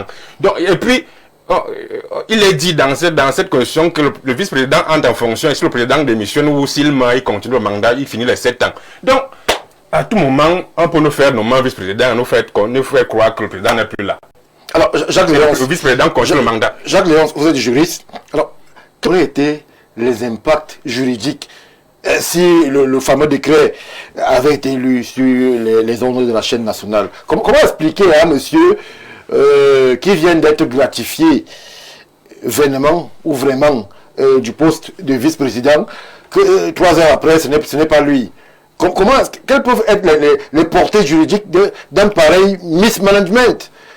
Stéphane, Quelles pourraient être les réactions des différents acteurs? On parle là quand même d'une affaire extrêmement sensible. Que peut être la réaction de l'armée?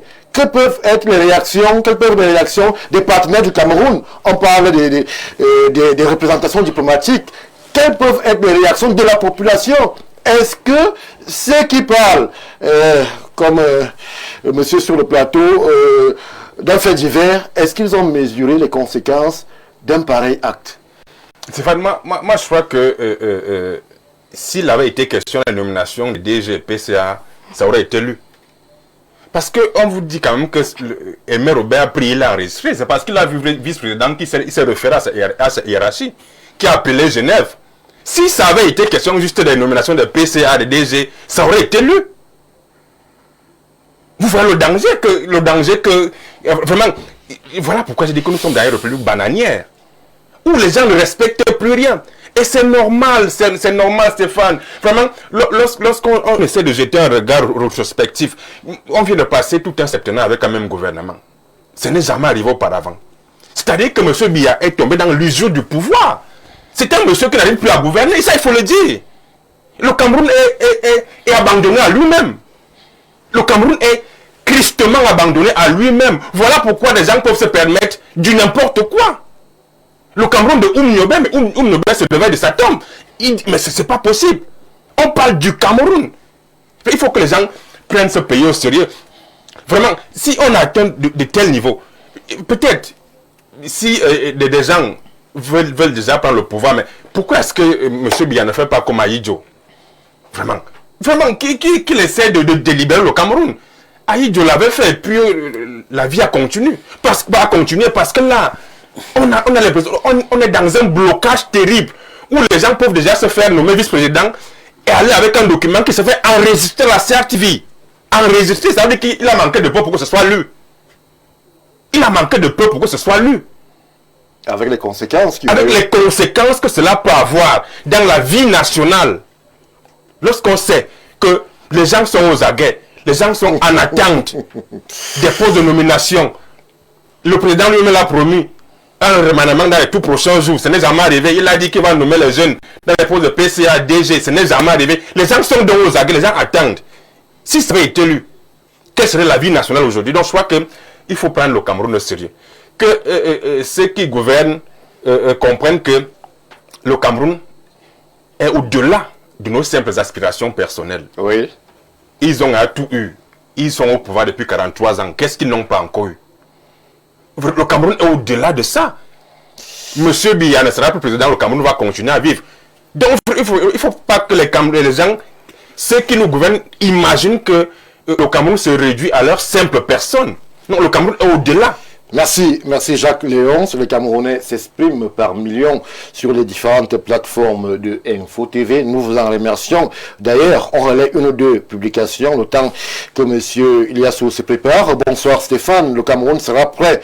Le jour dit, j'en prends personnellement l'engagement. Monsieur Messi, si on considère que le peuple souverain est le juge, le non-respect de cet engagement du chef de l'État en 2019 est un parjure avec toutes les conséquences pénales prévues par la loi. Merci à vous, monsieur Abo, pour la contribution. Bonsoir sur le plateau. Dites aux représentants du RDPC que le président de la République a déjà nommé plusieurs gouvernements et signé plusieurs décrets étant à l'extérieur. Qui nous donne l'exemple d'un gouvernement. C'est vrai qu'on nous attendons des exemples. Ouais. Bonsoir, grand soir. Un gouvernement, je dis bien. Je crois que le document est arrivé à la CRTV et la CRTV l'a à son tour falsifié. Ça, c'est vous qui le dites. Nulle part, cette hypothèse n'est prouvée. Au-delà du fait que vous l'évoquiez, ça, c'est vous qui le dites. Sinon, pourquoi le reste du faux gouvernement n'est pas dehors? Bonsoir Stéphane Barga et à ton riche panel. Le président a fait des promesses durant la campagne et une fois élu, il a pris les engagements. Il n'arrive pas à respecter ses engagements. S'agissant des vrais faux décrets, il s'agit de l'ouverture officielle de la guerre de succession, car il ne faut pas oublier que nous sommes en période de pré-transition compte tenu de l'âge du président et de l'institutionnalisation du poste de vice-président. Car aujourd'hui, celui qui contrôlera le poste de vice-président contrôle la transition. Je sortirai en disant que le silence de la CRTV et le gouvernement pourraient traduire beaucoup de choses. C'est la raison pour laquelle je pense que le document en circulation n'est pas le vrai document. Il y a une tentative de banalisation de l'affaire à cause de l'échec. Merci à vous, Paul Stéphane Menunga, pour la communication. Bonsoir, Monsieur Mbarga. Bon après-midi à vos invités. J'ai beaucoup d'admiration pour les communicants du RDPC. Faire des gymnastiques intellectuelles est improbable pour défendre leurs champions, leurs camarades et leurs échecs. Simon Donkwaban a réagi très rapidement. Une ou deux autres contributions. Bonsoir, le plateau. Moi, j'ai connu la rébellion et le maquis. C'était un coup d'État bien préparé par un groupe de ressortissants. Oh là là, oh là là, oh là là, oh là là. Vraiment, je plaide pour qu'on ait des communications qui respectent la République. Il ne faut pas stigmatiser, indiquer des coupables alors que l'enquête et la procédure, puisque le monsieur, le fameux vice-président, imaginaire, est en exploitation du côté du CED.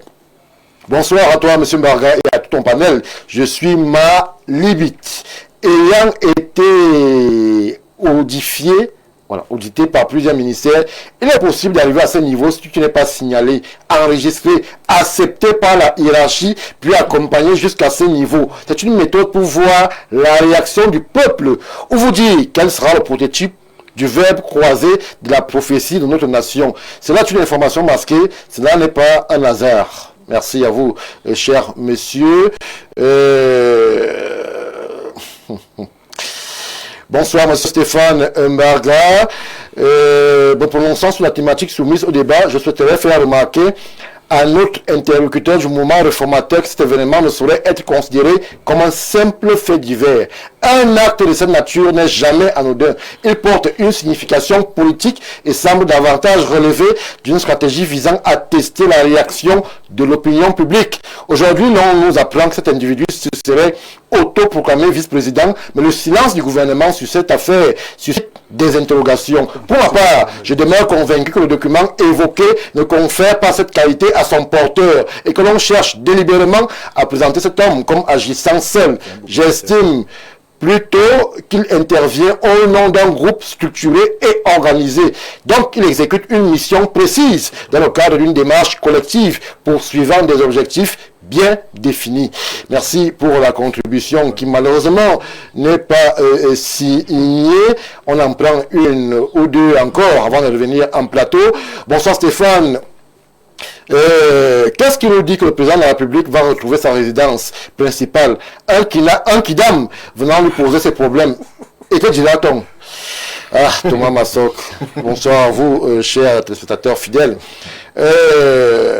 Bonsoir à vous, Stéphane, et à tes panélistes. Nous venons de suivre le décret signé du président de la République dans l'armée C-17, lu par le journaliste Robert Biina. Ces décrets sont signés à Yaoundé le 25 juin 2026 par le président de la République. Est-ce que notre président est déjà de retour de Genève? C'est vrai que M. Messia a parlé du gouvernement. Bonsoir Info TV. Les Camerounais sont impatients, libérer ce peuple. C'est vrai que je ne sais pas de quoi parle l'auteur. Moi, je vais me tourner vers vous, monsieur Iliassou.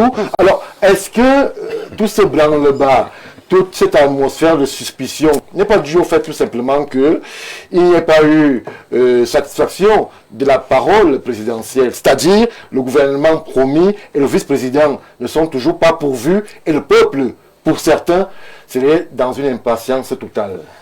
Oui, M. Mbarga, je parle sous le contrôle de M. Messi, qui est notre aîné sur le plateau. Le président de la République de mémoire n'a jamais fait ce qu'il a fait depuis octobre 2025. Qu'est-ce qu'il a fait? Le 31 décembre, le président lui-même promet un gouvernement. Le 10 février, le président en personne promet encore un gouvernement. Il n'a jamais fait. que ce soit les élections de 97, il n'a jamais fait. Il n'a jamais promis un gouvernement camerounais à 2 reprises. Jamais. On se pose donc la question, nous sommes rendus en juin, qu'est-ce qui bloque? Oui, pourquoi qu'est-ce qui ne va pas? Mais, j'ai une tentative de réponse, vous savez, à l'âge biologique du président, il faudrait, on va expliquer, je vais essayer de faire comme les gens du RDP, c'est la ressource humaine qu'il a connue. Est une ressource humaine un peu dépassée parce que il faudrait vraiment qu'on lui propose de nouvelles personnes. Et pour faire ce casting, c'est un peu difficile à son âge. Vous voulez dire que le président n'est entouré que de personnes d'un certain âge? Le ministre, secrétaire à la présidence de la République, il a quel âge? Le premier ministre, chef du gouvernement, il a quel âge? Oui. Le directeur du cabinet civil, il a quel âge? Directeur adjoint. On va bien écouter. Je dis, il faudrait... Vous parlez des ressources humaines. Oui, il faudrait qu'on lui... Moi, je vous donne des exemples. Il faudrait donc collaborateurs qui sont à la fleur de l'âge. Il faudrait qu'on lui propose un casting. Qui le sait de lui-même, hein? Qui propose son entourage, son entourage. Lequel? Son entourage, son fils, son LGPR, je sais pas. C'est sérieux, monsieur. Oui, son DCC. Il faudrait qu'on lui propose, des noms pour qu'il fasse un casting. Parce qu'on dit à son âge, j'ai l'impression qu'il la nouvelle génération des 50 ans, 60 ans là, il perd la main, il les reconnaît plus. Il les reconnaît plus. Sinon, ailleurs, comme Maître Zogo le disait, ailleurs, le gouvernement est élu par le secrétaire général de l'Élysée. Oui. À l'Élysée. Vous parlez de la France. Oui, ça ne sort pas. Ailleurs, le gouvernement est élu par le secrétaire général de l'Élysée. Nous avons par exemple au Cameroun, les discours présidentiels parfois sont enregistrés au palais. Pourquoi ne pas faire venir Aimé Robert Béina par exemple au palais et nous lire ce gouvernement? C'est possible. Pour lever tout équivoque. Parce que je maintiens, je pense que les journaux doivent mettre ça dans une des faits divers. Pourquoi? Monsieur Charles Ndongo a travaillé longtemps à la brigade des reporters spéciaux à la présidence pendant plusieurs années et connaît comment ça se passe. Donc c'est un fait divers pour le mouvement réformateur. Il connaît comment ça se passe. Quelqu'un qui a passé plus de 30 ans à la brigade des reporters spéciaux à la présidence et finit directeur général à CIA TV, il ne peut pas tomber dans un petit piège pareil. Ça, c'est un fait divers pour moi. Pour nous, moi, réformateurs. On regarde la qualité de la ressource humaine qui est à la CIA TV. Monsieur Charles Ndongo est quand même la personnalité ressource qui connaît mieux le président de la République et les méthodes du président de la République pour avoir travaillé avec lui sur 30 ans minimum. Donc le Cameroun est devenu plus qu'une grosse comédie. Ah, c'est vous qui le dites? Oui, monsieur Cissé, Tchom et consorts, comme il est en exploitation, j'espère qu'il va donner quelques noms, quelques informations. Mais pour moi, c'est peut-être même un acte isolé. Hein, parce que si vraiment il y a des gens qui sont tapis dans l'ombre, qui veulent faire un coup d'état constitutionnel au président de la République, ce n'est pas par cette méthode. C'est pas par cette méthode. Je pense, c'est pas par cette méthode. Faire un coup d'état constitutionnel demande un peu plus de tact. Oui. Parce que là, c'est trop gros, c'est osé, c'est même banal. C'est un test. On teste l'opinion. On peut tester l'opinion aussi. Mais ce ne serait jamais lu. Monsieur Aimé Robert Binet, professionnel. Et monsieur Charles Ndongo a travaillé avec le président près de 30 ans, ça n'allait pas être lu. Bien sûr de vous, là. Oui, on connaît de qui on parle dans ce pays. Monsieur Charles Ndongo a passé du temps avec le président. Cette brigade de reporters spéciaux, il en était le chef. Donc, pour me résumer, M. Mbaga, je rejoins Léon Serre, arrêtons de banaliser le Cameroun. On mérite mieux. On mérite mieux que ça. Je ne sais pas qu'est-ce qui se passe ces derniers temps, mais je ne sais pas comment on perçoit notre pays de l'étranger. Ça va dans tous les sens. On blague beaucoup avec le Cameroun. Et ceci, c'est une seule conséquence. Je réitère, l'âge biologique du président pose énormément de problèmes à notre pays. Vous reprochez quoi l'âge du président? Je vous dis, vous en faites une fixation. Prenez l'élection 2004, 97, 2004, 2008, 2011. Est-ce que vous avez eu vent de tout ce qui se passe là? Quand le président avait toute sa veuve, est-ce que de telles choses se passaient? C'est impossible. Mais rendu en 2025, acceptons que le président a un âge biologique assez inquiétant, qui ne permet plus... On peut dire avancé, inquiétant. Nous avons des personnes âgées dans nos maisons. Hein. Par exemple, hein? Nous avons des personnes âgées dans notre maison. Vous savez comment on fait avec ma grand-mère maintenant? On la lave. On ne parle pas de votre grand-mère. Oui, on la lave, on lui donne ses médicaments. C'est ça. On lui donne ses médicaments. Oui. Et on dit tantine, on lui donne ses choses à tricoter. Voilà tout ça. Voilà ce dont on parle dans la République du Cameroun. Mais la biologie a ses lois. Le processus de vieillissement des cellules est irréversible. La biologie a ses lois. Donc, prions Dieu que le président soit bien entouré. Oui. Oui, prions Dieu qu'il soit bien entouré et que ses proches immédiats essayent de faire une barrière de protection parce qu'il y va du destin du Cameroun. Imaginez que ces gens tapis dans l'ombre aient raison du président. Donc il y en a. Ben oui. Après, oui. Moi je pose des questions. Les hautes instructions, par exemple, on nous a démontré dans ce pays que ça allait dans tous les sens. Donc on comprend donc qu'il y a quelqu'un, l'affaire du port, on nous a démontré qu'il y a des clans où quelqu'un affronte tout un premier ministre. Attention, il y a des clans, c'est connu. Vous avez vu quelqu'un affronter tout un premier ministre dans ce pays? L'affronter. Vous avez vu quelqu'un affronter le DGA SNH? Donc... Merci. Madame Abéga, c'est vrai que jusqu'ici, en pareille circonstance, les patriarches de la République, les personnalités politiques devraient s'exprimer, ou alors s'expriment et marquent soit un consentement, soit un temps d'arrêt pour interroger sur ce qui se passe. Voilà l'UNDP. Quelle est la position de l'UNDP sur toutes ces actualités où l'on voit justement comme un délitement progressif en termes de constance institutionnelle autour de la présidence de la République, où on voit parfois, et le président lui-même l'avait dénoncé il y a quelque temps, comme une cacophonie gouvernementale, où on a l'impression que le bateau, en termes de hiérarchie institutionnelle, n'est pas tenu. C'est à chacun qui essaye de faire son one-man show de son côté. Est-ce qu'il n'est pas temps aujourd'hui et opportun pour justement les acteurs politiques d'un certain calibre de s'exprimer et de peut-être rappeler ce qui est de la norme lorsque l'on évoque la République du Cameroun?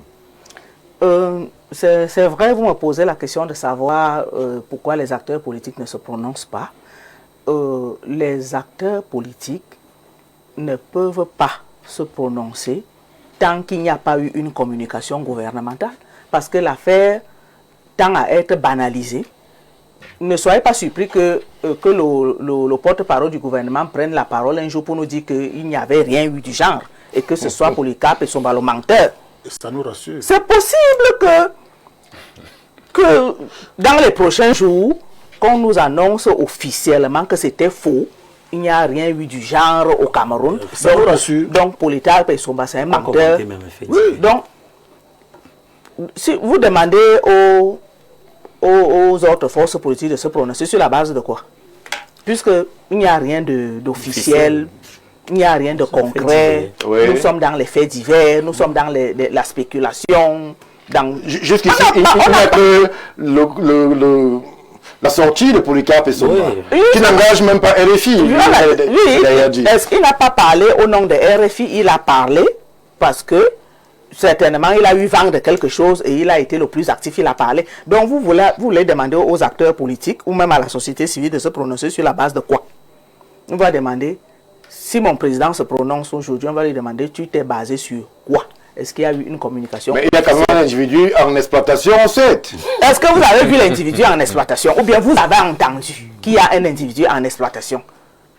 Qu'est-ce qui vous démontre? Qu'est-ce qui vous rassure? Vous vous basez sur quoi pour dire qu'il y a un individu en exploitation? Qui l'a vu? Vous l'avez vu? On a montré une image.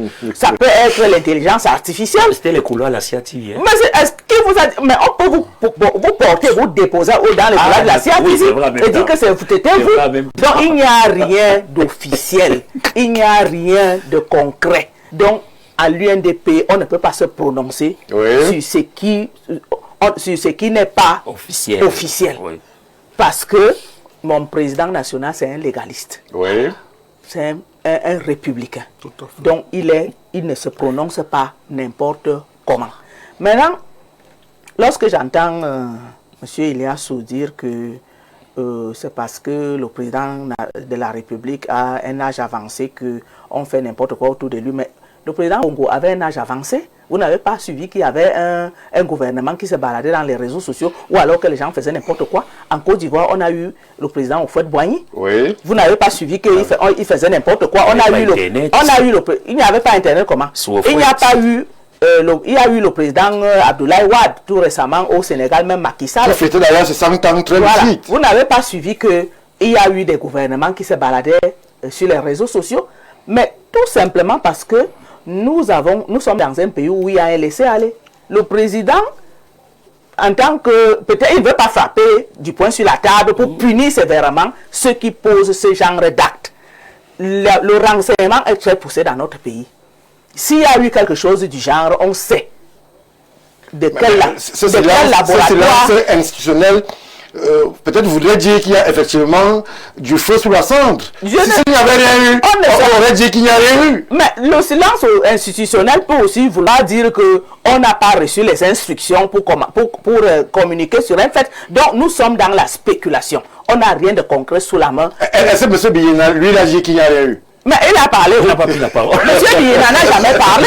Vous l'avez suivi comme ça. Même le directeur général de la CIA, il n'a rien dit. C'est tout à l'heure que monsieur Émile Messi nous dit que monsieur Biyena a reçu un document. Il a même enregistré. Qui a vu comment il a enregistré? Il n'a rien dit. C'est Polycarpe. C'est Polycarpe qui a parlé. Donc il faut donc vérifier que Polycarpe a dit la vérité ou alors il n'a pas dit la vérité. Donc ne soyons pas surpris qu'il y ait un démenti gouvernemental. Oui. Et il n'y a rien eu. Donc ne demandez pas aux dirigeants des autres de partis politiques de dire quelque chose pendant que le parti de M. Émile Messi n'a rien dit. Merci, Madame Abeya. Maître Jean-Guy Zogo, ne demandez pas aux dirigeants politiques de s'exprimer tant qu'il n'y a pas eu la moindre esquisse de communication gouvernementale. Mais la question qui pourrait revenir, c'est-à-dire, nous en sommes arrivés où les Camerounais peuvent être emballés, la presse, les acteurs, certains acteurs politiques, la société civile, emballés par une affaire vite, où il n'y a rien, mais qui commence à créer justement des réactions, qui commencent à susciter de l'animosité ici, de l'affection par là. Qu'est-ce qui pourrait amener un peuple, un pays à être aussi volatile, versatile même parfois sur certaines actualités? Est-ce qu'il y a un désir de voir du mouvement qui pourrait amener à ce que les Camerounais réagissent à toute communication venue? Vous voyez qu'il est beaucoup plus plaisant, beaucoup plus soft et beaucoup plus digeste pour ceux qui nous dirigent de nous voir spéculer, supputer sur quelque chose qui ne repose que sur des allégations non prouvées.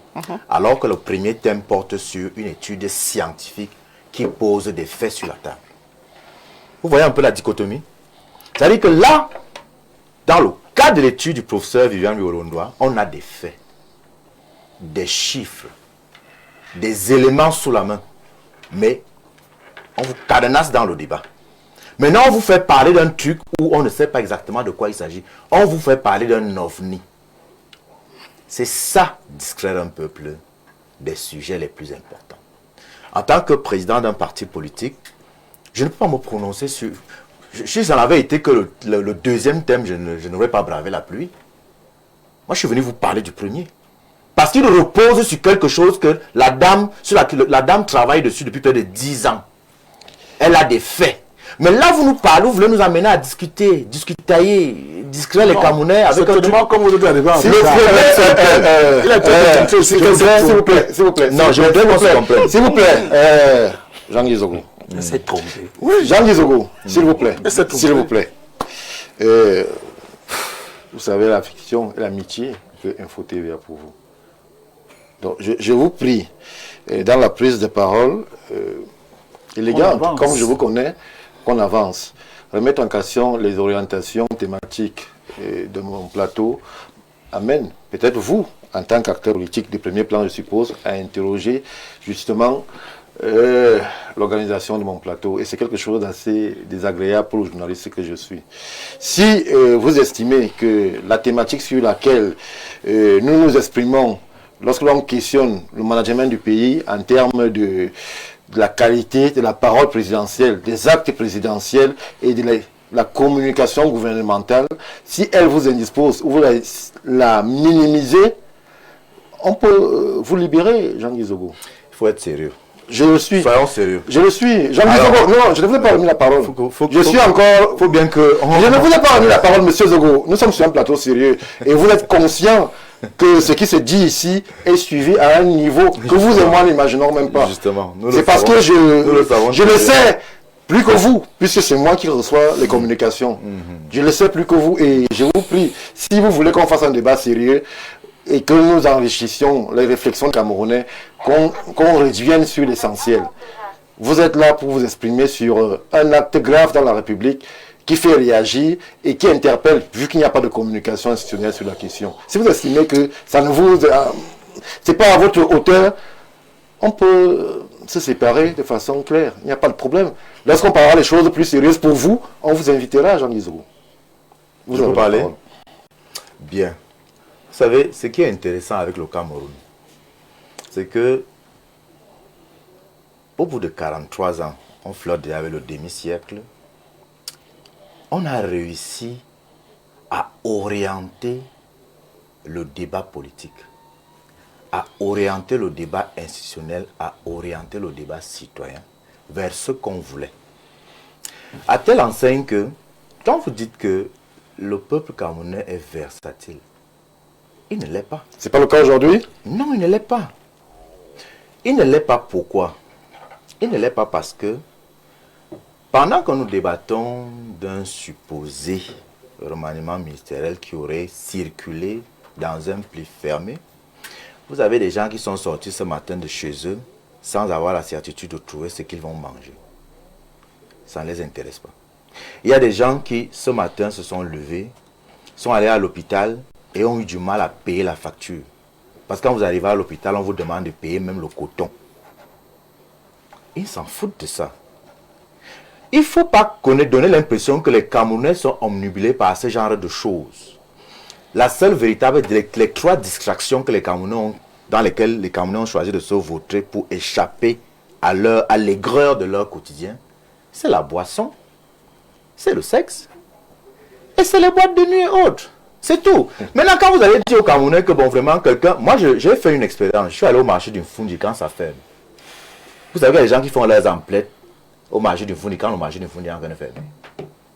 C'est-à-dire qu'il y a des gens qui arrivent le soir et ramassent ce qui traînent là pour aller faire la cuisine chez eux. C'est la même thématique. Vous croyez que ces gens-là sont intéressés par le fait que quelqu'un soit allé à la CRTV avec un pli fermé?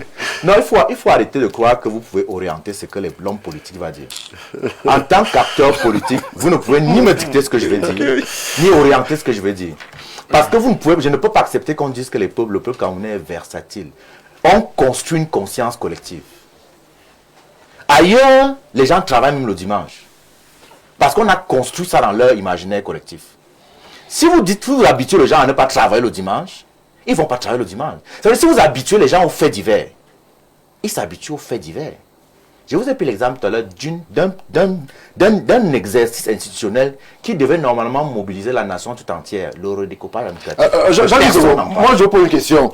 Oui. Est-ce que dans le construit de l'UPA, on résout tous les problèmes au même moment? Problème de nourriture, problème de découpage électoral, problème de ceci, problème de cela. Mais je pense qu'à chaque fois, chaque prise de parole devrait être organisée et structurée autour d'une thématique. Est-ce qu'on résout les problèmes le même jour et à la fois, Jean Guizou? J'adore votre question parce qu'elle me permet de dire une chose aux Camerounais. Il faut qu'on arrête de vous faire croire que la gestion d'un pays se fait par morceaux. Un projet de société, c'est un puzzle. Et chaque élément de dosage de politique économique, sociale, ce sont des éléments de ce puzzle. Et c'est l'ensemble qui donne l'image du projet de société.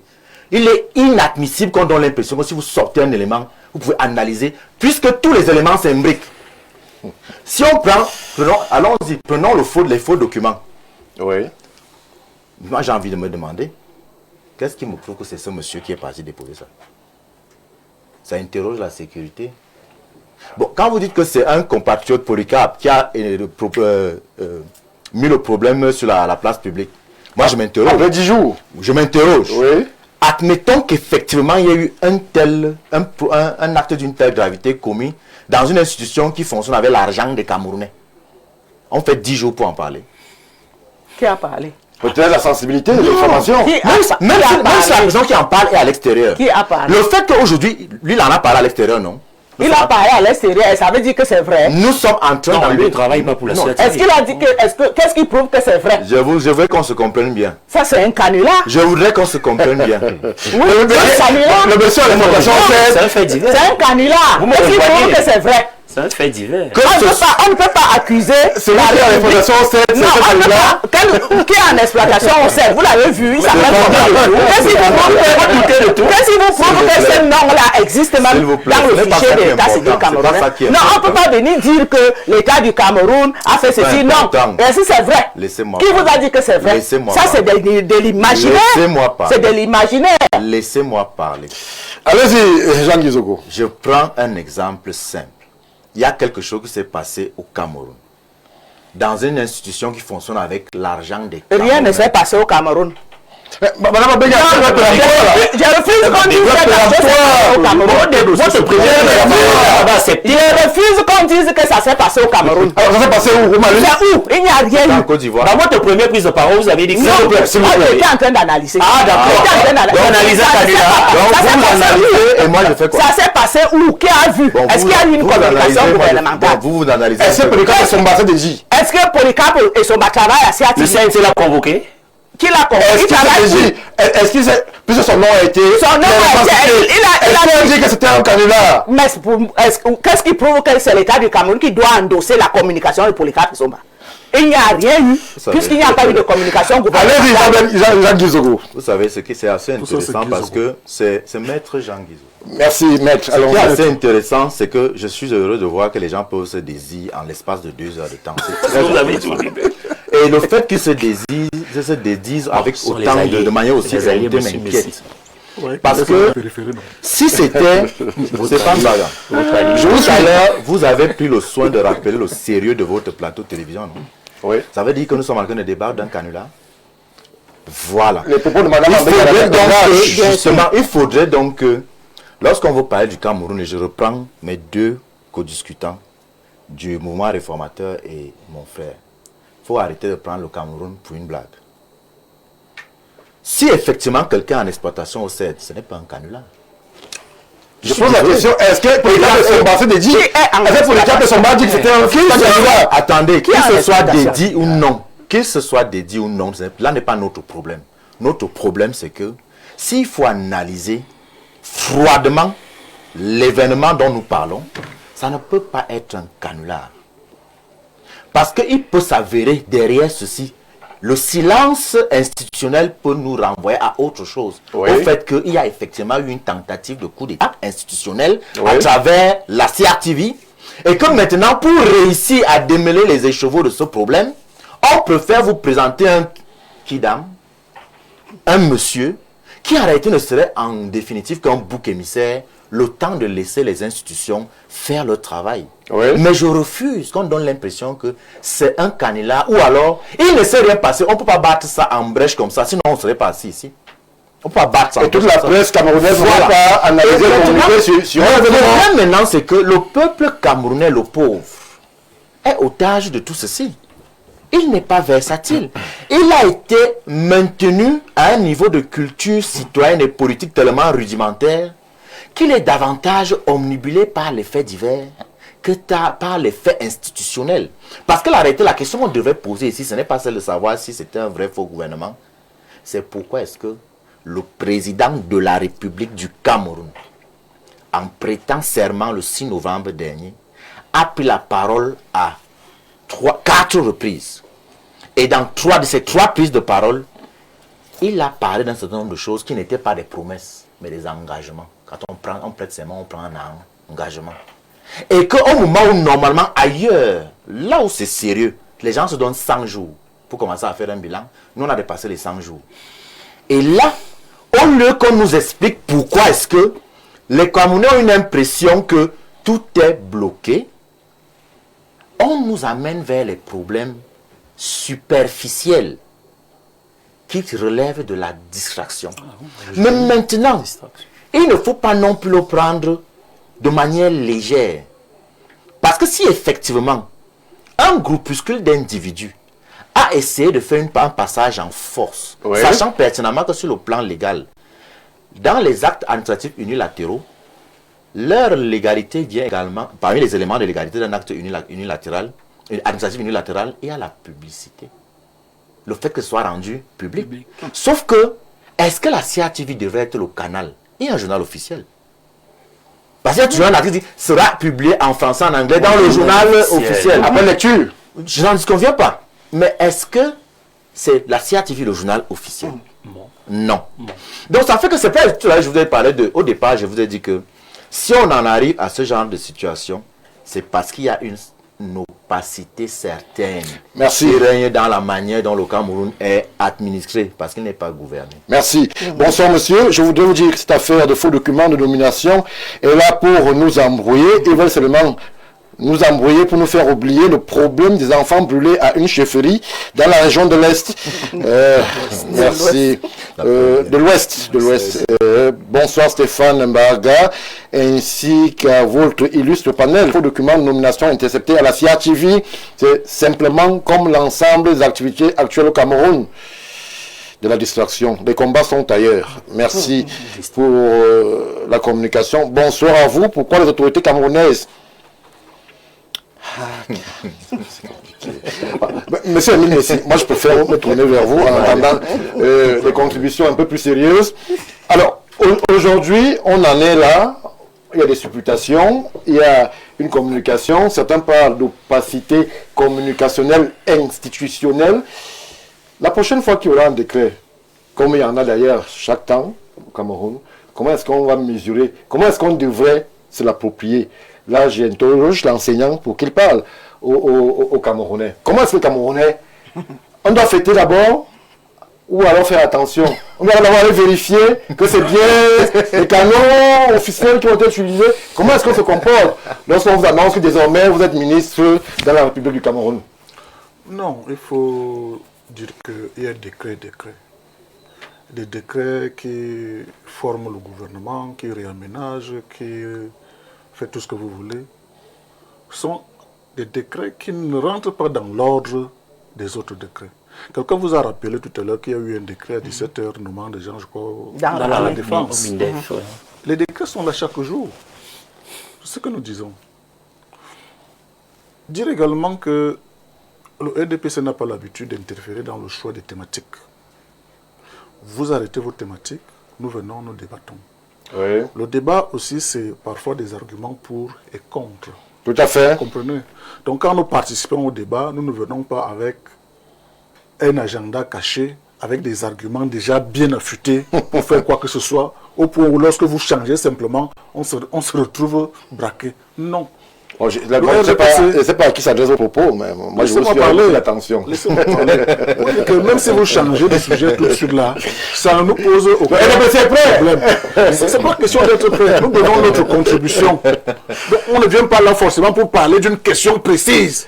Et on est dopé pour ça, de telle sorte que lorsque la question a changé, tout de suite, on se retrouve fatigué. C'est le cas avec certains invités ici.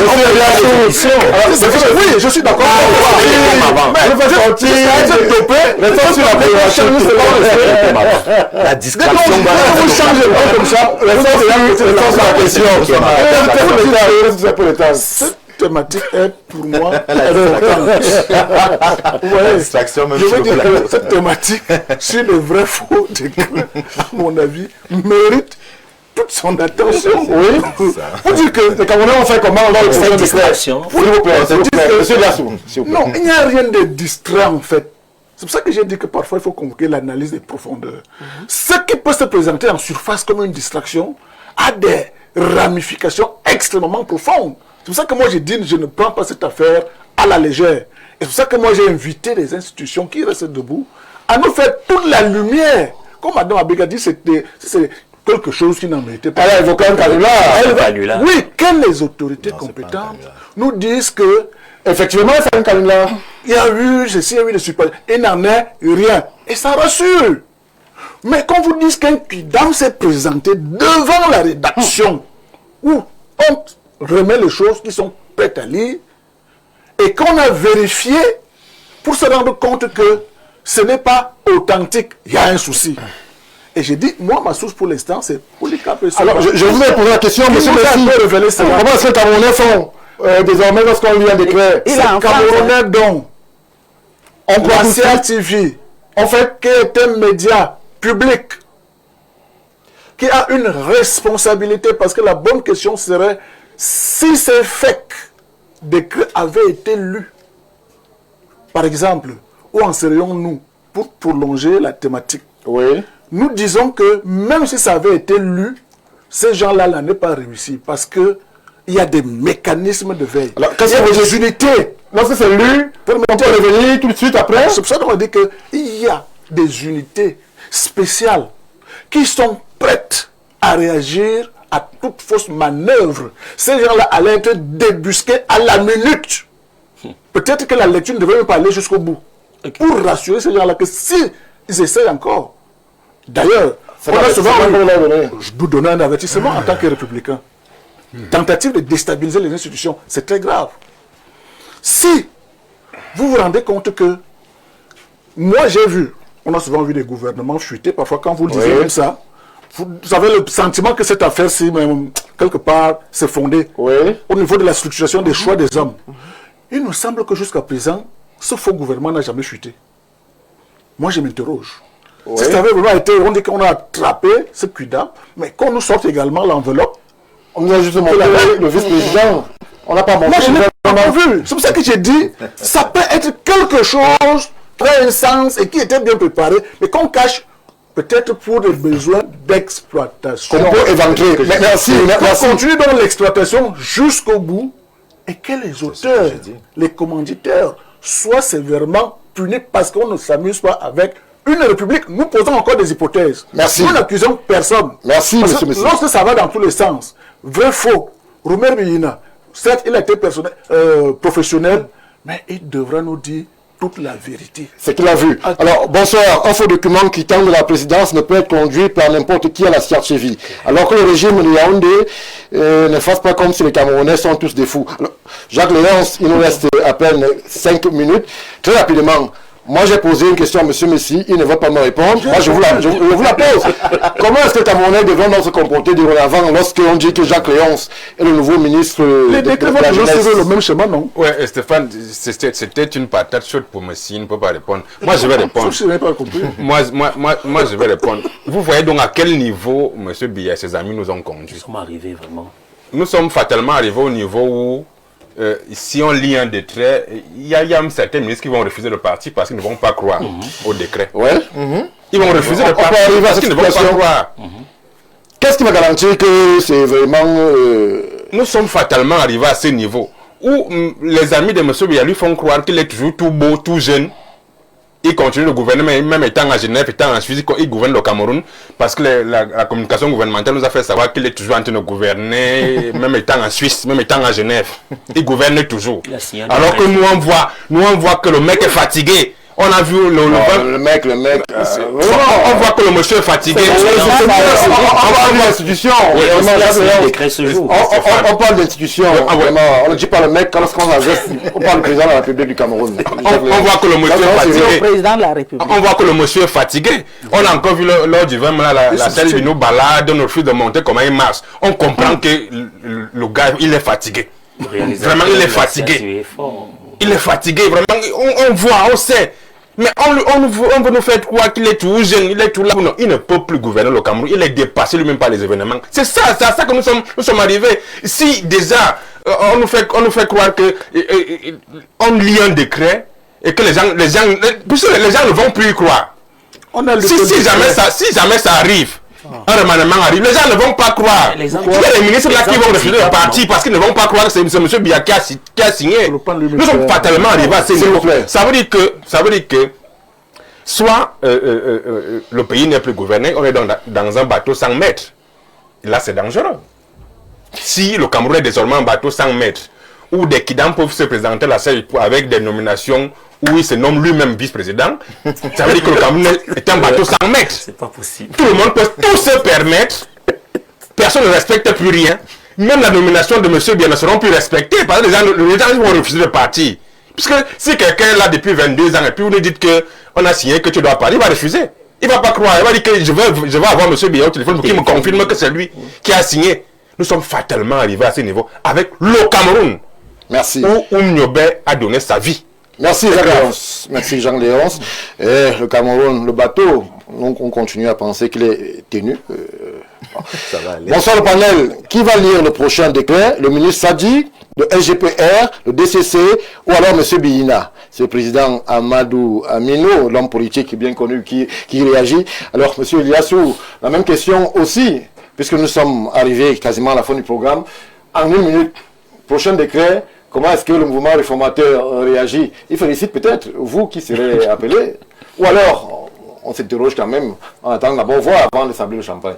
Nous souhaitons juste que le président reprenne le poil de la bête, que le président reprenne toute son autorité, qu'il rentre de Genève et gouverne le pays. Oui. On est élu pour gouverner le Cameroun. Qu'il fasse comme Aïdjo. Oui, non, qu'il ne peut plus reprenne gouverner. la main. Non, qu'il fasse Que le comme président Aïdjo. reprenne la À main. quel âge? Pour que les décrets qui sont lus à la CIATV soient insérés au journal officiel pour qu'on y croit. Parce qu'il y a une différence entre le journal officiel, comme Maître disait, et la CIATV. Merci. Madame Abega, 1 minute. Oui, pour moi, je pense que tant qu'il n'y a pas eu de communication gouvernementale autour de cette affaire, on doit la considérer comme un non-événement. Canular. Oui. Et puis, parlant de la lecture des décrets, le gouvernement sait déjà qu'il peut se passer quelque chose, par exemple des résistances ou bien des rejets. Donc, ils prendront des mesures adéquates pour sécuriser ceux qui sont appelés à occuper des nouveaux postes et demander à ceux qui occupent des postes de les libérer. Merci. La force publique est là pour le faire. Merci. Maître Jean-Guy Zogo, tentative de stabilisation des institutions au Cameroun, séculé, il n'y a rien à voir. Non, En 1 minute. Pour l'Union des populations africaines, la situation est grave. Elle ne relève pas d'un canular. Et nous appelons simplement les pouvoirs publics à nous donner enfin la possibilité de vivre dans un état de droit. Un état de droit, c'est un état dans lequel les pouvoirs publics se soumettent aux droits positifs. Merci, Maître Jean-Guy Zogo. Bonsoir, Monsieur Stéphane Baga. Bonsoir à tout le panel. Très bonne thématique, quoique sensible. Pour moi, la sérénité doit venir du président en faisant une petite mise au point à chaud dès sa descente d'avion au Cameroun. Merci à vous, Émile Messi, pour la présence. Madame Abega, merci. Maître Jean-Guy Zogo, notre partenaire de tous les jours. Monsieur Eliassou Molu, merci au mouvement réformateur. Jacques Léonce, merci à vous pour la présence. On va dire merci aux nombreuses équipes qui nous ont accompagnés durant la production de cette édition du Grand Soir. Merci au top management pour justement les orientations. Merci à vous qui nous avez permis d'interagir avec vous. C'est aussi ça le Grand Soir, une émission essentiellement interactive. Vous ne bougez pas puisque dans 7 à 8 minutes, Mildred Fongue est dans les loges. Elle annonce de grandes informations en langue de Shakespeare le 19h sur Info TV. 20h, Théophile Vianney-Biya sera là aussi pour le même exercice pour que vous ne manquiez rien des actualités chaudes de la République aujourd'hui. On va se dire, nous, quant à nous, se dire au revoir et nous donner rendez-vous demain lorsque ce sera 17h à Yaoundé, au Cameroun. Bien le bonsoir.